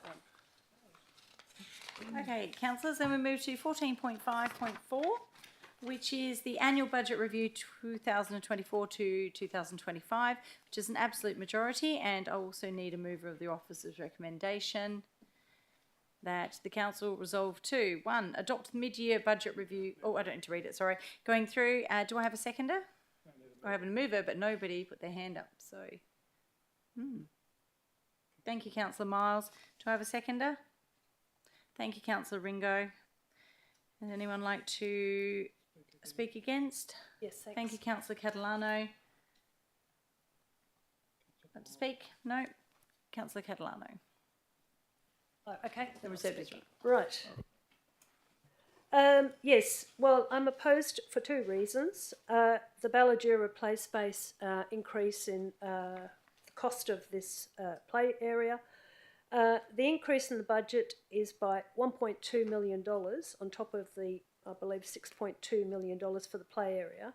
That I'd like to remind Council, I read the submissions, half of Ballajura considered was in the wrong place. So that's now gone up to over $7 million. I can't support that. And also because I can't support the increase in allocation to the Shady Hills Road. Now, this started off as a $5 million spend of ratepayers' funds for 20-odd householders up there in the hills. It's increased every year, just as I said it would, as the plan for a road up a granite scarp and across to the Shady Hills up and down Dale is going to cost at least $10 million. That's what I said at the time, and I stand by. In fact, I think it probably will cost more now. So, but as it is, with this proposed budget review or increase in this particular Shady Hills, we've already had, I think, another increase. It was for $7 million, so it went from $5 million to $7 million. Now there's another increase of $1.767 million, so now we're talking about nearly $9 million. Oh yeah, we're getting close now to $10 million, isn't it? I'm rapidly losing track of the figures because they just constantly go up, and that's as I expected. This road isn't going to be completed for $10 million, I don't believe, and I think it'll cost ratepayers a hell of a lot more than that. I didn't agree with it then, I don't agree with it now. Thank you, Councillor Catalano. Would anyone like to speak for the motion? Anyone like to speak against the motion? If it's not, Councillor Miles, you're ready to reply. Let's support the officer's recommendation. Thank you. Those in favour? So I had Councillor Singh. Is that correct, Councillor Singh? Yes. Councillor Ringo, Councillor Bowman, Councillor Jones, Councillor McCulloch, Councillor Miles, Councillor Zanino, Councillor Henderson, Councillor Prodovnik, Councillor Deputy Mayor Johnson and myself. And those against? Councillor Catalano, Councillor Dawn, Councillor Knight and Councillor Howlett. Motion's carried 11-4. Thank you, councillors. And we move over to item 14.5.5, which is the sale of land, rates and charges outstanding for more than 3 years, page 442. And it was withdrawn by Councillor Brodovnik with an amendment. And I'll also need a alternate motion. Sorry, it was an alternate motion. Councillor Brodovnik.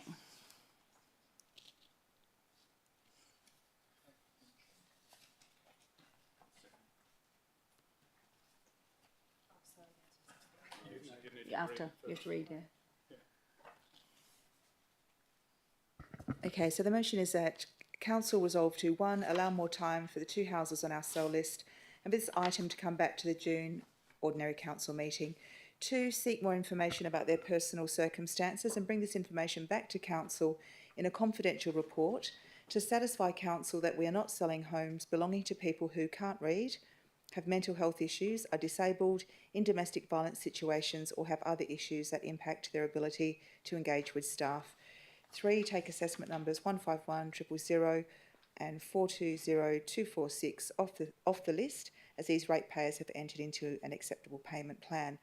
The reasons for the motion is number 1, our Strategic Community Plans consultation paper written in 2021 states the City of Swan had the highest number of people experiencing homelessness across metropolitan Perth, a 175% increase since 2016.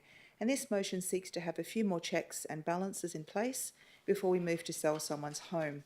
2, both houses with outstanding debts have caveats on their certificate of title, meaning these property owners can't sell or transfer their property until they pay us, so our financial interest is protected while we give more time. 3, the deferral council agreed on last month has been changed in the report to council to now include an extra point 2, which introduces a requirement for a 25% payment before a person can qualify for a payment arrangement. This extra condition was not included in the original motion council deferred last month, nor was it discussed as part of our hardship policy or debt collection council briefings. And it raises too many questions to simply be a last-minute addition to last month's deferral motion. And finally, the proposed extra 25% upfront payment is also at odds with our financial hardship policy, POLC 198, financial hardship rates and services charges, and this is a policy some houses on the list might qualify for. Thank you very much. Do I have a seconder? Deputy Mayor? Is anyone against? Question? Madam Mayor, can you confirm, and I think I heard it from Councillor Podolnik, but I'm a little bit confused, was this the same item that came to last month's council meeting and we deferred it? Through you, Mr. CEO, can you remember? So the item was the item that came through was deferred, that is correct. So, second follow-up question, how come then the recommendations have changed? So that's it. Mr. Travaskis. Through the chair, there are changes made as some of the properties listed entered into suitable payment arrangements in between the first report being prepared and the time to present this second report. So that commentary was added into the report that change was made to the recommendation. Okay, let me be more specific on the change I'm looking at. Recommendation 2, for any debt that's not been paid in full, an agreement to pay 25% of the outstanding debt in order to qualify for a payment arrangement. My apologies, I haven't had a chance to look at last month's because I thought this was a completely different item. Was that in the recommendation last month? Mr. Travaskis? Through the chair, no, that was not in the previous report. So can I ask why it is now, and a follow-up question, where does this 25% come from? Because it seems to be in conflict with our policy. Thank you. Through the chair, the amendment being proposed to, redact that point, there is supported by staff. Whilst the 25%, it's not specifically against the policy, it's certainly not a requirement of the policy, which provides officers with the ability to negotiate payment arrangements up to 24 months. And then under the financial hardship policy, that can be extended. So my question is, why has this recommendation been added to a deferral motion? I can understand reducing the number of assessment numbers because people have paid, but why has an additional recommendation been put before this council for a deferral motion? Thank you. Through the chair, certainly accept that that addition shouldn't have been included in the deferred report, and we'll take that. Certainly, that was missed administratively for that addition. I guess just to explain the purpose of that was, I guess, to get a further commitment from these ratepayers up front certainly around their commitment to pay the debt. So my follow-up question is, are staff ulterior motive? No, probably I will track that. Are staff using a different means to put before council to change one of our policies without being a change of policy? Okay, Mr. Travascus. Through the chair, no, that point doesn't recommend to change the policy, so it just speaks to these properties on the list and getting council's support to take that position for as far as agreeing to an acceptable payment arrangement.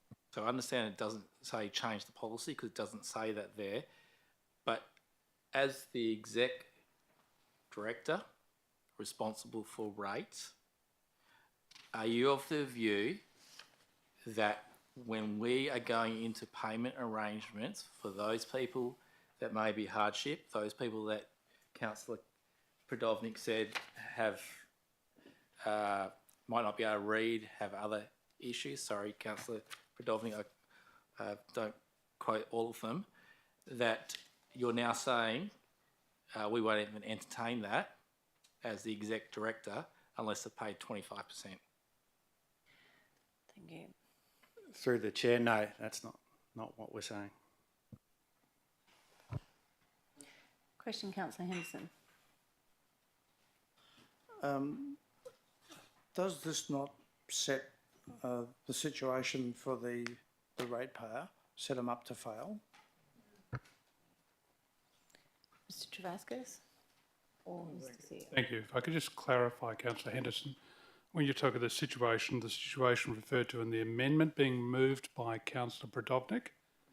So the amendment is simply to defer consideration of the final two sale of the final two properties. So that shouldn't set the ratepayer up to fail. And the additional time required is not a material issue for us, or I don't think would be for a ratepayer. Okay, I'll rephrase then, if I may. That it would appear as though it's going to set up the ratepayer to fail.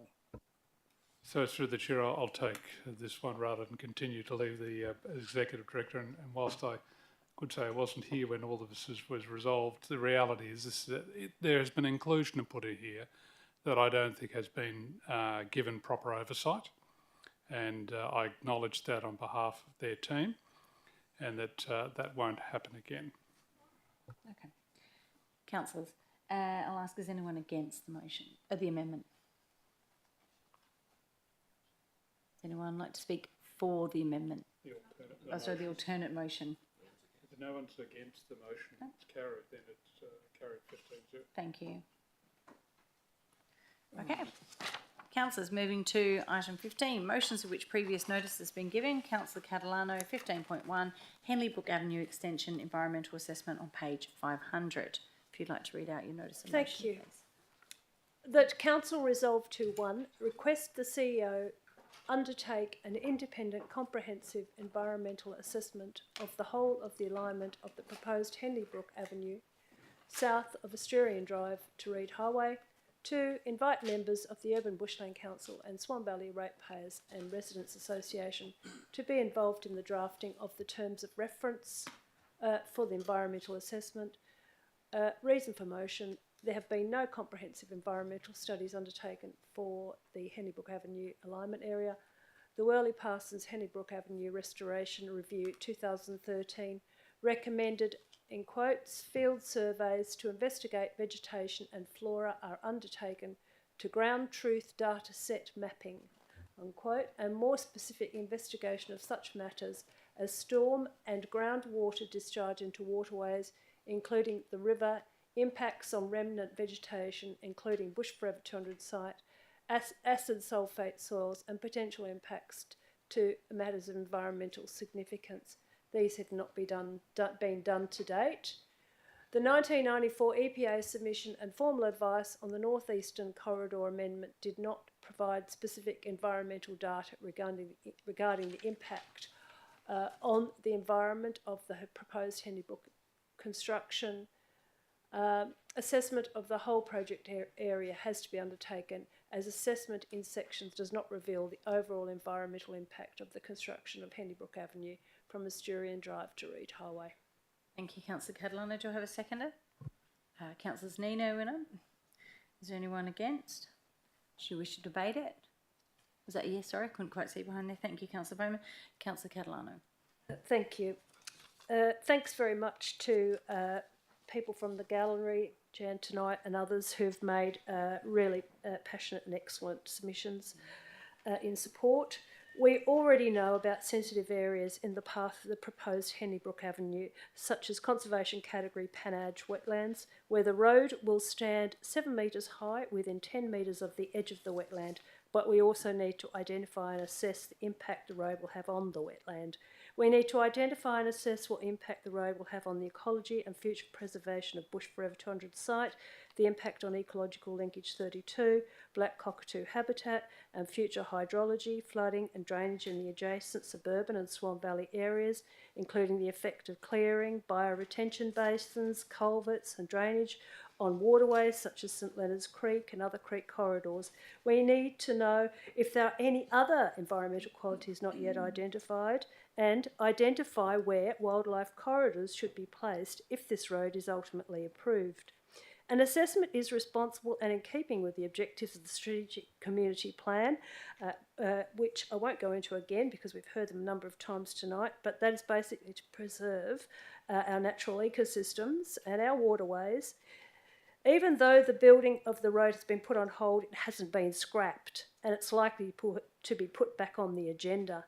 An environmental assessment now will prepare the city, council and the public with facts to achieve the best outcomes. If the road is never built and significant environmental values are identified, then these can be protected and preserved for future generations in accordance with the city's strategic plan for future planning projects. If there are no significant environmental values, then that will be in the report for everybody to see.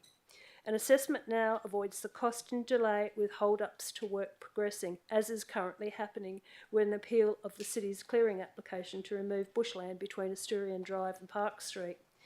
Therefore, an environmental assessment for the full extension of Henley Brook Avenue should be done now, because it will identify environmental qualities that the city can plan for, will avoid the delays and costs associated with community opposition if it isn't done. This, in essence, is the hallmark of good and successful planning. Get your facts, then make your plan. To do otherwise is to have no facts, start work, get into a mess, face community oppositions with costs to the ratepayers and damages to the city's reputation. Sound familiar? Along with potential destruction forever of environmental qualities that should be preserved but will be lost forever.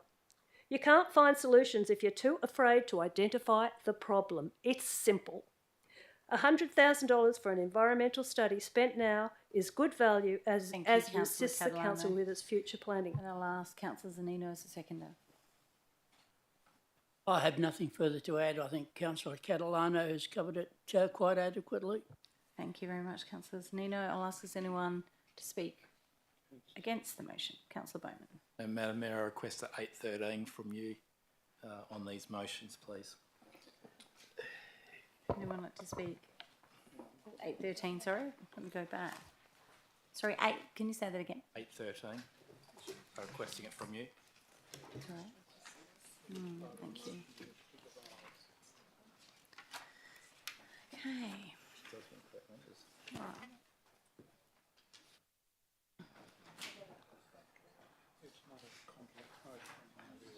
Okay. So Councillor Bowman, you're wishing to split the motion, that's correct? Yes. From the CEO, it's not regarded as a complex motion. I'm not interested from the CEO, I'm interested from you, the presiding member. Thank you. So I'll take the advice of the CEO that it's not a complex motion. Okay, thank you, Madam Mayor. Councillors, in March 2021, this council moved the following motion: to put on hold all works and land resumptions in relation to Henley Brook Avenue, south of Park Street, with the exception of traffic modelling. Is this traffic modelling? No. We've received advice. I don't agree. Councillors, I don't agree with extending Henley Brook Avenue south of Park Street. But ask yourself the question, will this motion start that ball rolling? And I say yes. Councillors, for those who read the budget workshop, for those who came to the budget workshop, for those who understand financial figures and have looked at it, are you aware that the administration has on the draft budget an amount more than 100,000, but 250,000 for planning and designing of Henley Brook Avenue from Park to Walcott? Park to Walcott. They're planning. They're already going to plan. So, councillors, why do we need this motion if we don't want to build and are against building Henley Brook Avenue south of Park Street? Because we've just opened the floodgates. And staff, in my opinion, have jumped the gun by listing on the capital budget. Had to look at all the projects to find it, but I did. 250,000, $250,000 to start the planning and design. You're going to plan and design a road, the next thing that comes along is you build the road. Councillors, I asked to split the motion because it's very abnormal to have a ratepayers residents group involved in the drafting of the terms of reference for the environmental assessments. Where do we start? Where do we stop? Although I was disappointed in the officer's comments in relation to that. Councillors, we need to think seriously about what we're doing, what this motion's going to do. And I do not want to be here in a few years' time saying, I told you so. So just have a think of that. Thank you, Councillor Bowman. Councillors, does anyone like to speak for? Anyone like to speak against? No? Councillor Catalano, you're right to reply. Thank you. Look, putting your head in the sand and hoping it'll go away won't stop. Just one moment, Councillor Catalano. Councillor Bowman, your point of order. Yep, it's 7.2E as the only speaker against. I don't have my head in the sand and I'm very well informed on the matter. Thank you, Councillor Catalano. If you could please resume, but keep those comments respectful. The point is that if this road is going to happen, if it's going to come to council again, which sounds like it is, and it is definitely something that I won't be supporting, if there are any environmental qualities along the length of the proposed road, but without knowing, without the facts, I won't be able to argue. One moment, Councillor Catalano. Councillor Bowman, your point of order. 8.10. Yes. Subsection 4, if you like. I didn't mention any of that. I was the only person who spoke against Can it. you just say again, sorry, 8.10, 4? Subsection 4. Yep. As the only councillor that spoke against it, I mentioned nothing of that, so therefore not rebutting comments I've made. Thank you. I'll hold that point of order. Councillor Catalano. What was mentioned was that there's amount of money in the budget for this road to proceed in whatever Point of capacity. order. Just one moment, Councillor Catalano. Councillor Bowman, your point of order. 7.2F, false or misleading information. And what was that? I said about planning and design of the road. Thank you, Mr. CEO. I don't believe there was. If you resume, please. Okay. I mean, just let me speak. I mean, the thing is that... Point of order. Just one moment. Okay, councillors, just call you to order, please. We'll get through this item. 7.2E. Thank you. 7.2E. I find that comment offensive. Councillor Catalano, if we could just continue on with the debate, I uphold that point of order. Thank you, Councillor Bowman. Councillors, we need to get through this item, please. Can we just keep it respectful, please, and move on with the debate? This is not letting the floodgates in. This is being realistic. It's not letting the floodgates in. This plan has not been put on hold. It hasn't been scrapped. And by the sound of Councillor Bowman's speech, there is a chance it's going to come back before this council in the near future. That's the reality. I'm not opening the floodgates. The floodgates are already open. And I'm saying we need to know our facts. We need to know what is going to be, what environmental values are going to be harmed, damaged, lost forever in pursuit of building this road, which we don't even know if it is actually justified. And I want to say that I was on Drumpellier the other day and I was there with 5 other cars, only Point of 5 order. other cars. Thank you. Just resume your seat for a moment, Councillor Catalano. 8.10 subsection 4 didn't mention anything about Drumpellier Road. Thank you, Councillor Bowman. I'll uphold that point of order. Councillor Catalano, if you could continue, please. So it's not opening the floodgates at all. It's being realistic. It's being smart. It's being responsible. It's in line with the city's strategic objectives. It is actually the right thing to do. It hasn't been done. And it's a good thing to have the members of the community who have posed this for decades to be involved so that we've got certainty from the community that everything is being looked at in the way that the community wants and needs, so that when this matter comes before council again, which it sounds like from Councillor Bowman's speech, that it's going to come back again, not because of anything I'm doing tonight, but because it sounds like it's already coming this way. So it's a good thing I'm bringing this matter up right now. So I think we should all get behind a really comprehensive, a very well designed and a proper and responsible environmental assessment along the full extent of this Hennybrook Avenue, so that everybody knows what we're dealing with. That's your 3 minutes. Councillors will now take a vote. Those in favour? So I have Councillor Catalano, Councillor Dawn, Councillor Singh, Councillor Miles, Councillor Knight, Councillor Zanino, Councillor Prodovnik, Deputy Mayor Johnson, Councillor Howlett. Those against? It's Councillor Oringo, Councillor Bowman, Councillor McCulloch, Councillor Jones, Councillor McCulloch. Is that it on that side? And myself. So it's carried. 1, 2, 3, 4. I had 9, 4. No, you were 5. Oops, 9, 5. Was it? Oh, that's correct. Thank 9, you. 5. So 9, 5 carried. Thank you, councillors. Just got to wait for Councillor Henderson to come back in. And if someone could just grab Councillor Henderson, thank you. Hopefully he hasn't gone home. Almost there.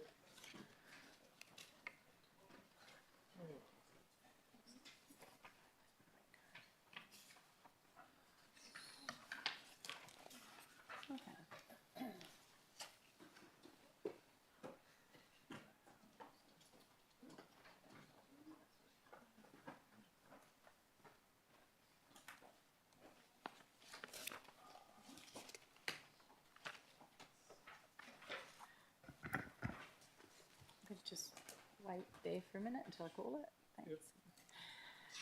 And councillors, the last item we have is 15.2, Councillor Johnson, Amendment to Policy POLC 191, which is electronic attendance at agenda forums, council and committee meetings and briefing sessions from page 502. Deputy Mayor Johnson. Thank you, Madam Mayor. My motion is that Council resolve to amend policy POLC 191, electronic attendance at agenda forums, council committee meetings and briefing sessions by changing section 2, scope, to add an additional bullet point, a workshop of council, so that section 2 of the policy reads as follows. 2, scope, elected members, committee members and officers' requests for electronic attendance are permitted for the following meetings: an ordinary meeting of council, a special meeting of council, a meeting of a committee of council, a meeting of an audit committee, an agenda forum, a council briefing session and a workshop of council. The use of the word meetings in this policy is defined to include all of the above meetings. Ad hoc meetings with staff and or external stakeholders may also be available to attend electronically by attendees. In these instances, mayoral authorisation is not required. To adopt the policy as amended. And the reason for the motion is to make it clear that councillors and staff may attend workshops electronically if they so choose. Thank you, Deputy Mayor. Do I have a seconder? Councillor Dawn. Is anyone against? Do you wish to debate it? Thank you, Councillor Bowman, and I'll ask Deputy Mayor. Yeah, councillors, this is extremely straightforward. Right now, councillors will be aware that they cannot attend workshops electronically. And if anyone is going to suggest that you can't do a workshop electronically, I can assure you, councillors, I do electronic workshops all the time, including whiteboards, moving electronic sticky pads around, using all kinds of software to do that with people all over the world. It is not a difficult thing to do at all if that's really necessary. And even if a councillor wishes, if we don't have that technology, a councillor attending electronically is better than a councillor not attending at all. So councillors, if you would like to attend our workshops electronically, please vote for this motion. Thank you. I'll ask as a seconder. Oh, yes, that's what I asked. No, Would you like to thank speak you. to them? No. Anyone against? Councillor Bowman. Thank you, Madam Mayor. Madam Mayor, I'm against this. I was against allowing attendance by electronic means for any other meetings that weren't covered by the Act.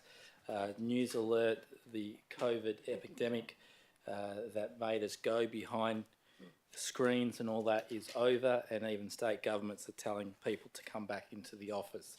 But, Madam Mayor, let's look at the issue here. Attendance by electronic means to a council workshop. In my opinion, the most important decisions this council has is $250 million budget. We've had 2 workshops. The attendance rate was 5 out of 15 and 6 out of 15. Would a workshop, if we could go by electronic means, provided more involvement? I doubt not. And the reason I say that is because for briefings and agenda forums, you can already zoom in, beep in, whatever it is, but it doesn't happen that often. Of those councils that come to agenda briefings and agenda forums, briefings, 3% were electronic. Of all the meetings, and this is just on the figures of those that attend, so it's skewed because we're having a very low attendance rate of late. It was only 3.38 that the acting CEO said last week. Councillors, a workshop. A workshop is to have involvement. Now, the Deputy Mayor, I expect, will say that there's not much involvement in the last workshop. And I'd probably agree with him. But ask yourselves the question, was that because of the councillor's lack of attendance? The staff actually running the workshop? I don't know. But do you think that attending electronically it's going to improve? I can't see so. Councillors, if it was me, I'd be getting rid of all these. Come to the meetings. Be here. look at the body language, see the body language, hear the tones, do all that sort of stuff, because you can't do that on Zoom's video conferencing, call it what you want. But councillors, workshops, we don't have many of them. It's important, and I think it's important enough to be here, not on the end of a computer. Thank you, Councillor Bowman. Councillors, anyone like to speak for the motion? Councillor Podolnik. All right. So the officers feel our council workshops need to stay as an in-person format to allow for active participation, and in some cases, sensitive issues need to be freely discussed. So let's break down these objections. The need to be physically there. If we need to be physically there at a council workshop so we can do an exercise that requires us to work in groups and put our feedback on a large worksheet, simply let us know that beforehand. Let us know that for that particular workshop sessions, councillors will need to attend in person. But that's not the case for every single council workshop we have. So why would we throw out the option to attend online on the off chance that maybe, on the rare occasion, councillors need to work together in groups and draw on some butcher paper? Discussing sensitive issues. These meetings are private, so whether we attend in person or via Zoom, we can still freely discuss confidential matters. It makes no difference. We just need to make sure these workshop sessions are not recorded, and that's easily done. So why should we allow online attendance for council workshops? The Local Government Act review calls on local governments to be agile, smart and inclusive. This is one example of how we can be. We can still share information, if we attend online. This motion simply seeks to add one more meeting to the 6 meetings we can already Zoom into. The truth is, most councillors, the vast majority of councillors, choose to come in and attend briefings and meetings in person. And this motion doesn't change that. It doesn't take away your ability to come into a workshop. Councillor Bowman asked the question, would electronic attendance improve at budget workshops if people were allowed to Zoom in? He theorises and says no. But we'll only find out for sure if we support this motion. So support this and find out. If attendance improves, this can only be a good thing. It gives us more flexibility, more options and more choice for both councillors and staff. We can do this. Please support this motion. Thank you, Councillor Podolnik. Then we'd like to speak against the motion. Just a question. Question first. For those councillors that attend the majority or the highest number of meetings electronically, do they need to declare an interest? Because I wouldn't think it's an interest in common, because the majority of us actually either come or don't come, but there's only a couple that attend electronically. As the matter is before council and it's an interest in common amongst all, I don't think you need to declare an interest in this. Okay. A question? Yes, quick question. Are all of the meetings, if you conduct them with your executive over Teams or whatever, are they recorded? Or how many of the meetings that you do in the admin are recorded through Teams?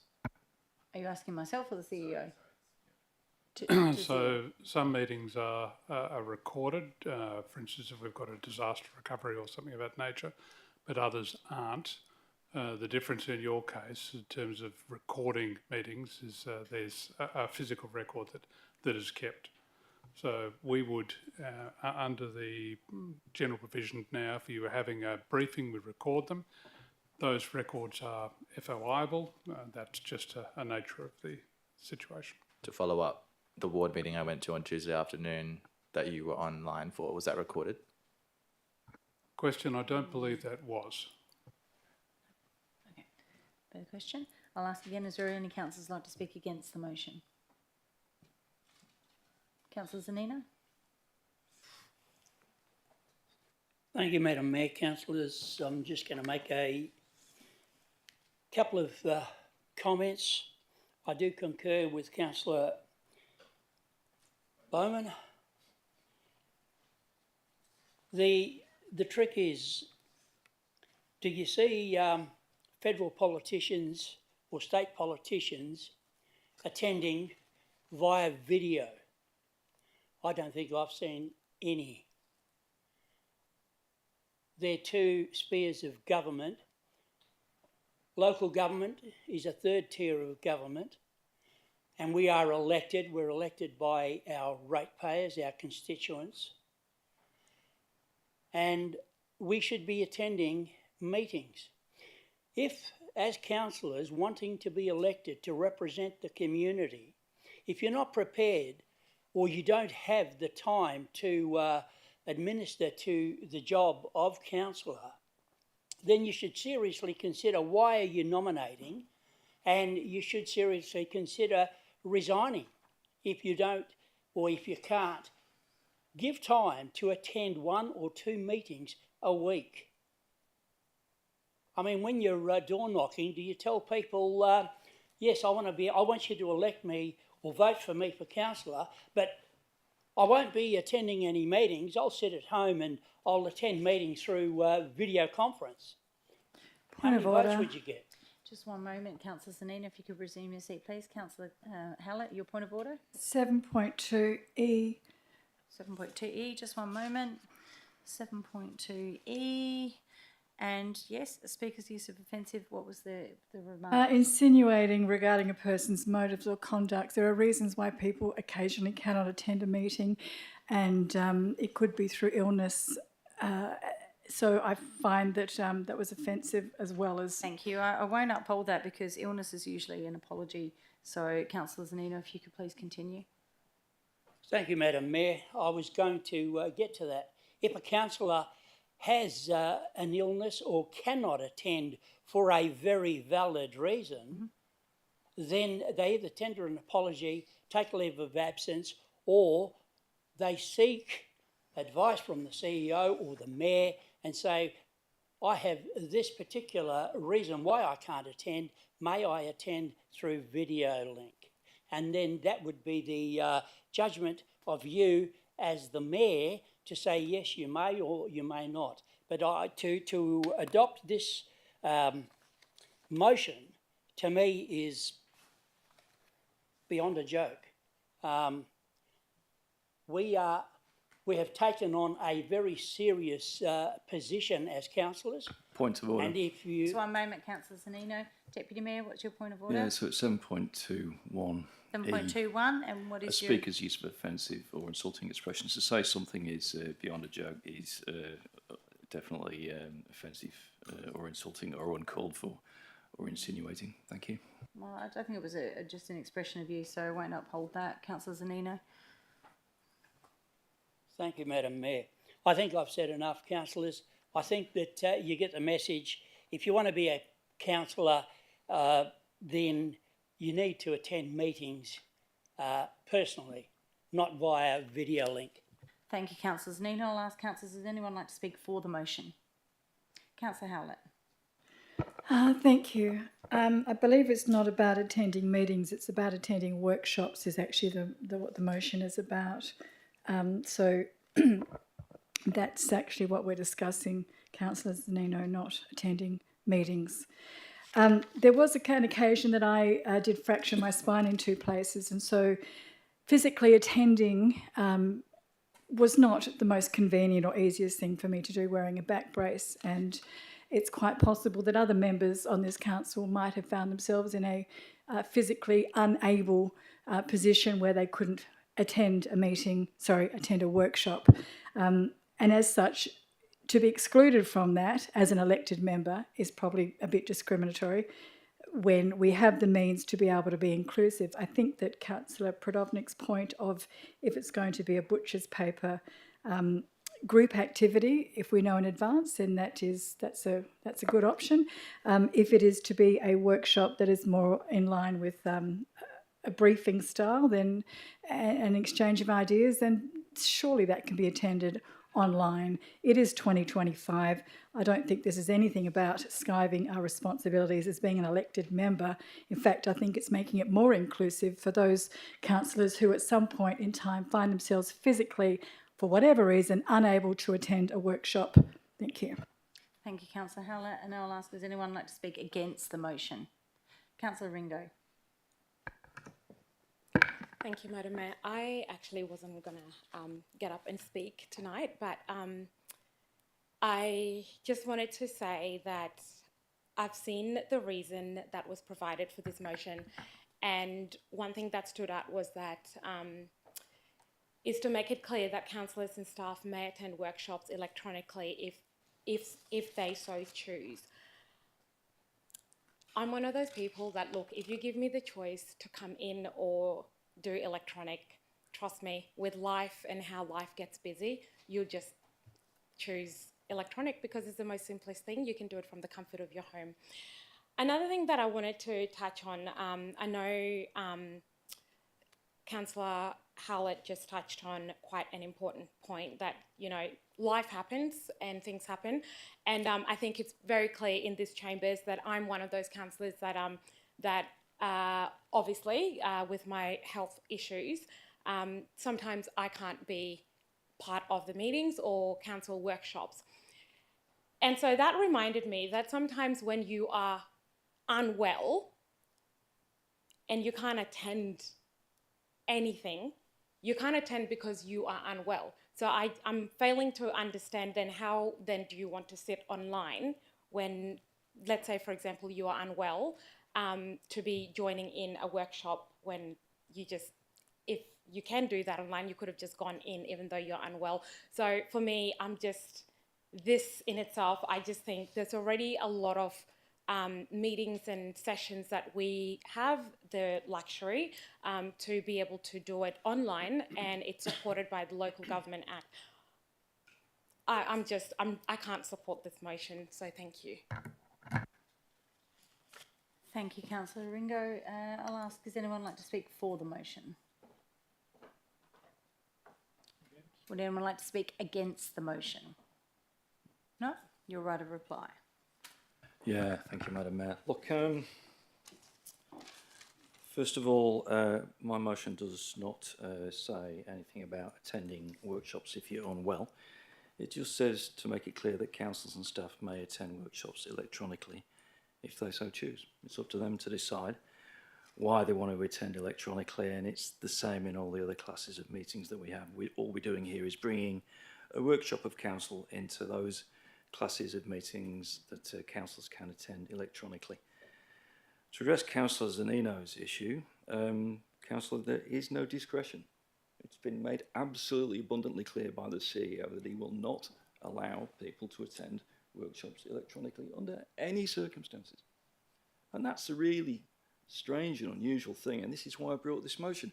Just about any other meeting in the world of business you can attend electronically. And in our council, you can go to ward meetings, or phone meetings, Zoom meetings with staff. You can come to council meetings electronically, committee meetings, agenda forums, briefing sessions electronically, but for some reason that I don't think there's any satisfactory explanation for, there is a requirement to attend the workshops in person. But look how many councillors are actually turning up. We're only seeing 5 or 6 councillors turning up, and it is the same 5 or 6 councillors who turn up each time. It's my view in this modern world, we should allow electronic attendance. The Local Government Act allows electronic attendance, and that electronic attendance has not been withdrawn as a result of the end of the pandemic. So I don't think the pandemic argument is relevant. But what about involvement? Councillors, I don't see how there would be any less involvement from somebody attending electronically. Surely some involvement is better than no involvement at all, particularly at a budget workshop. So, councillors, it is possible to attend fully, I think, electronically if a councillor so chooses. If you want to write something on a budget paper, there's no reason why you can't send that in advance. Or there are tools in Teams to allow you to write things on an electronic whiteboard if that's what you want. Councillors, the purpose of this motion is to remove this strange and unusual anomaly and allow councillors to choose to attend workshops electronically if they so choose. Now, some councillors, particularly those who don't go to the workshops, must be attending. Am I one of those councillors that does not attend workshops?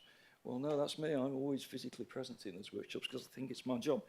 But what this is about is removing an anomaly, allowing councillors to choose and getting more attendance at our workshops. Thank you. Please vote for this. Thank you, Deputy Mayor. I'll put that to the vote. Those in favour? Councillor Catalano, Councillor Dawn, Councillor Singh, Councillor Knight, Councillor Brodovnik, Deputy Mayor and Councillor Howlett. And those against? Councillor Ringo, Councillor Bowman, Councillor Jones, Councillor McCulloch, Councillor Miles, Councillor Zanino, Councillor Henderson and myself. And motion is lost 7-8. Thank you very much, councillors. Now we move on to confidential reports. They were resolved via en bloc. And part 17, notice of motions for consideration at the following meeting if given during the meeting. The deadline for submissions will be 5 p.m. on Tuesday the 18th of February 2025. And that brings us to the closure for tonight's meeting and concludes at 9:45. And thank you to those at home watching online as well. Good night, everyone.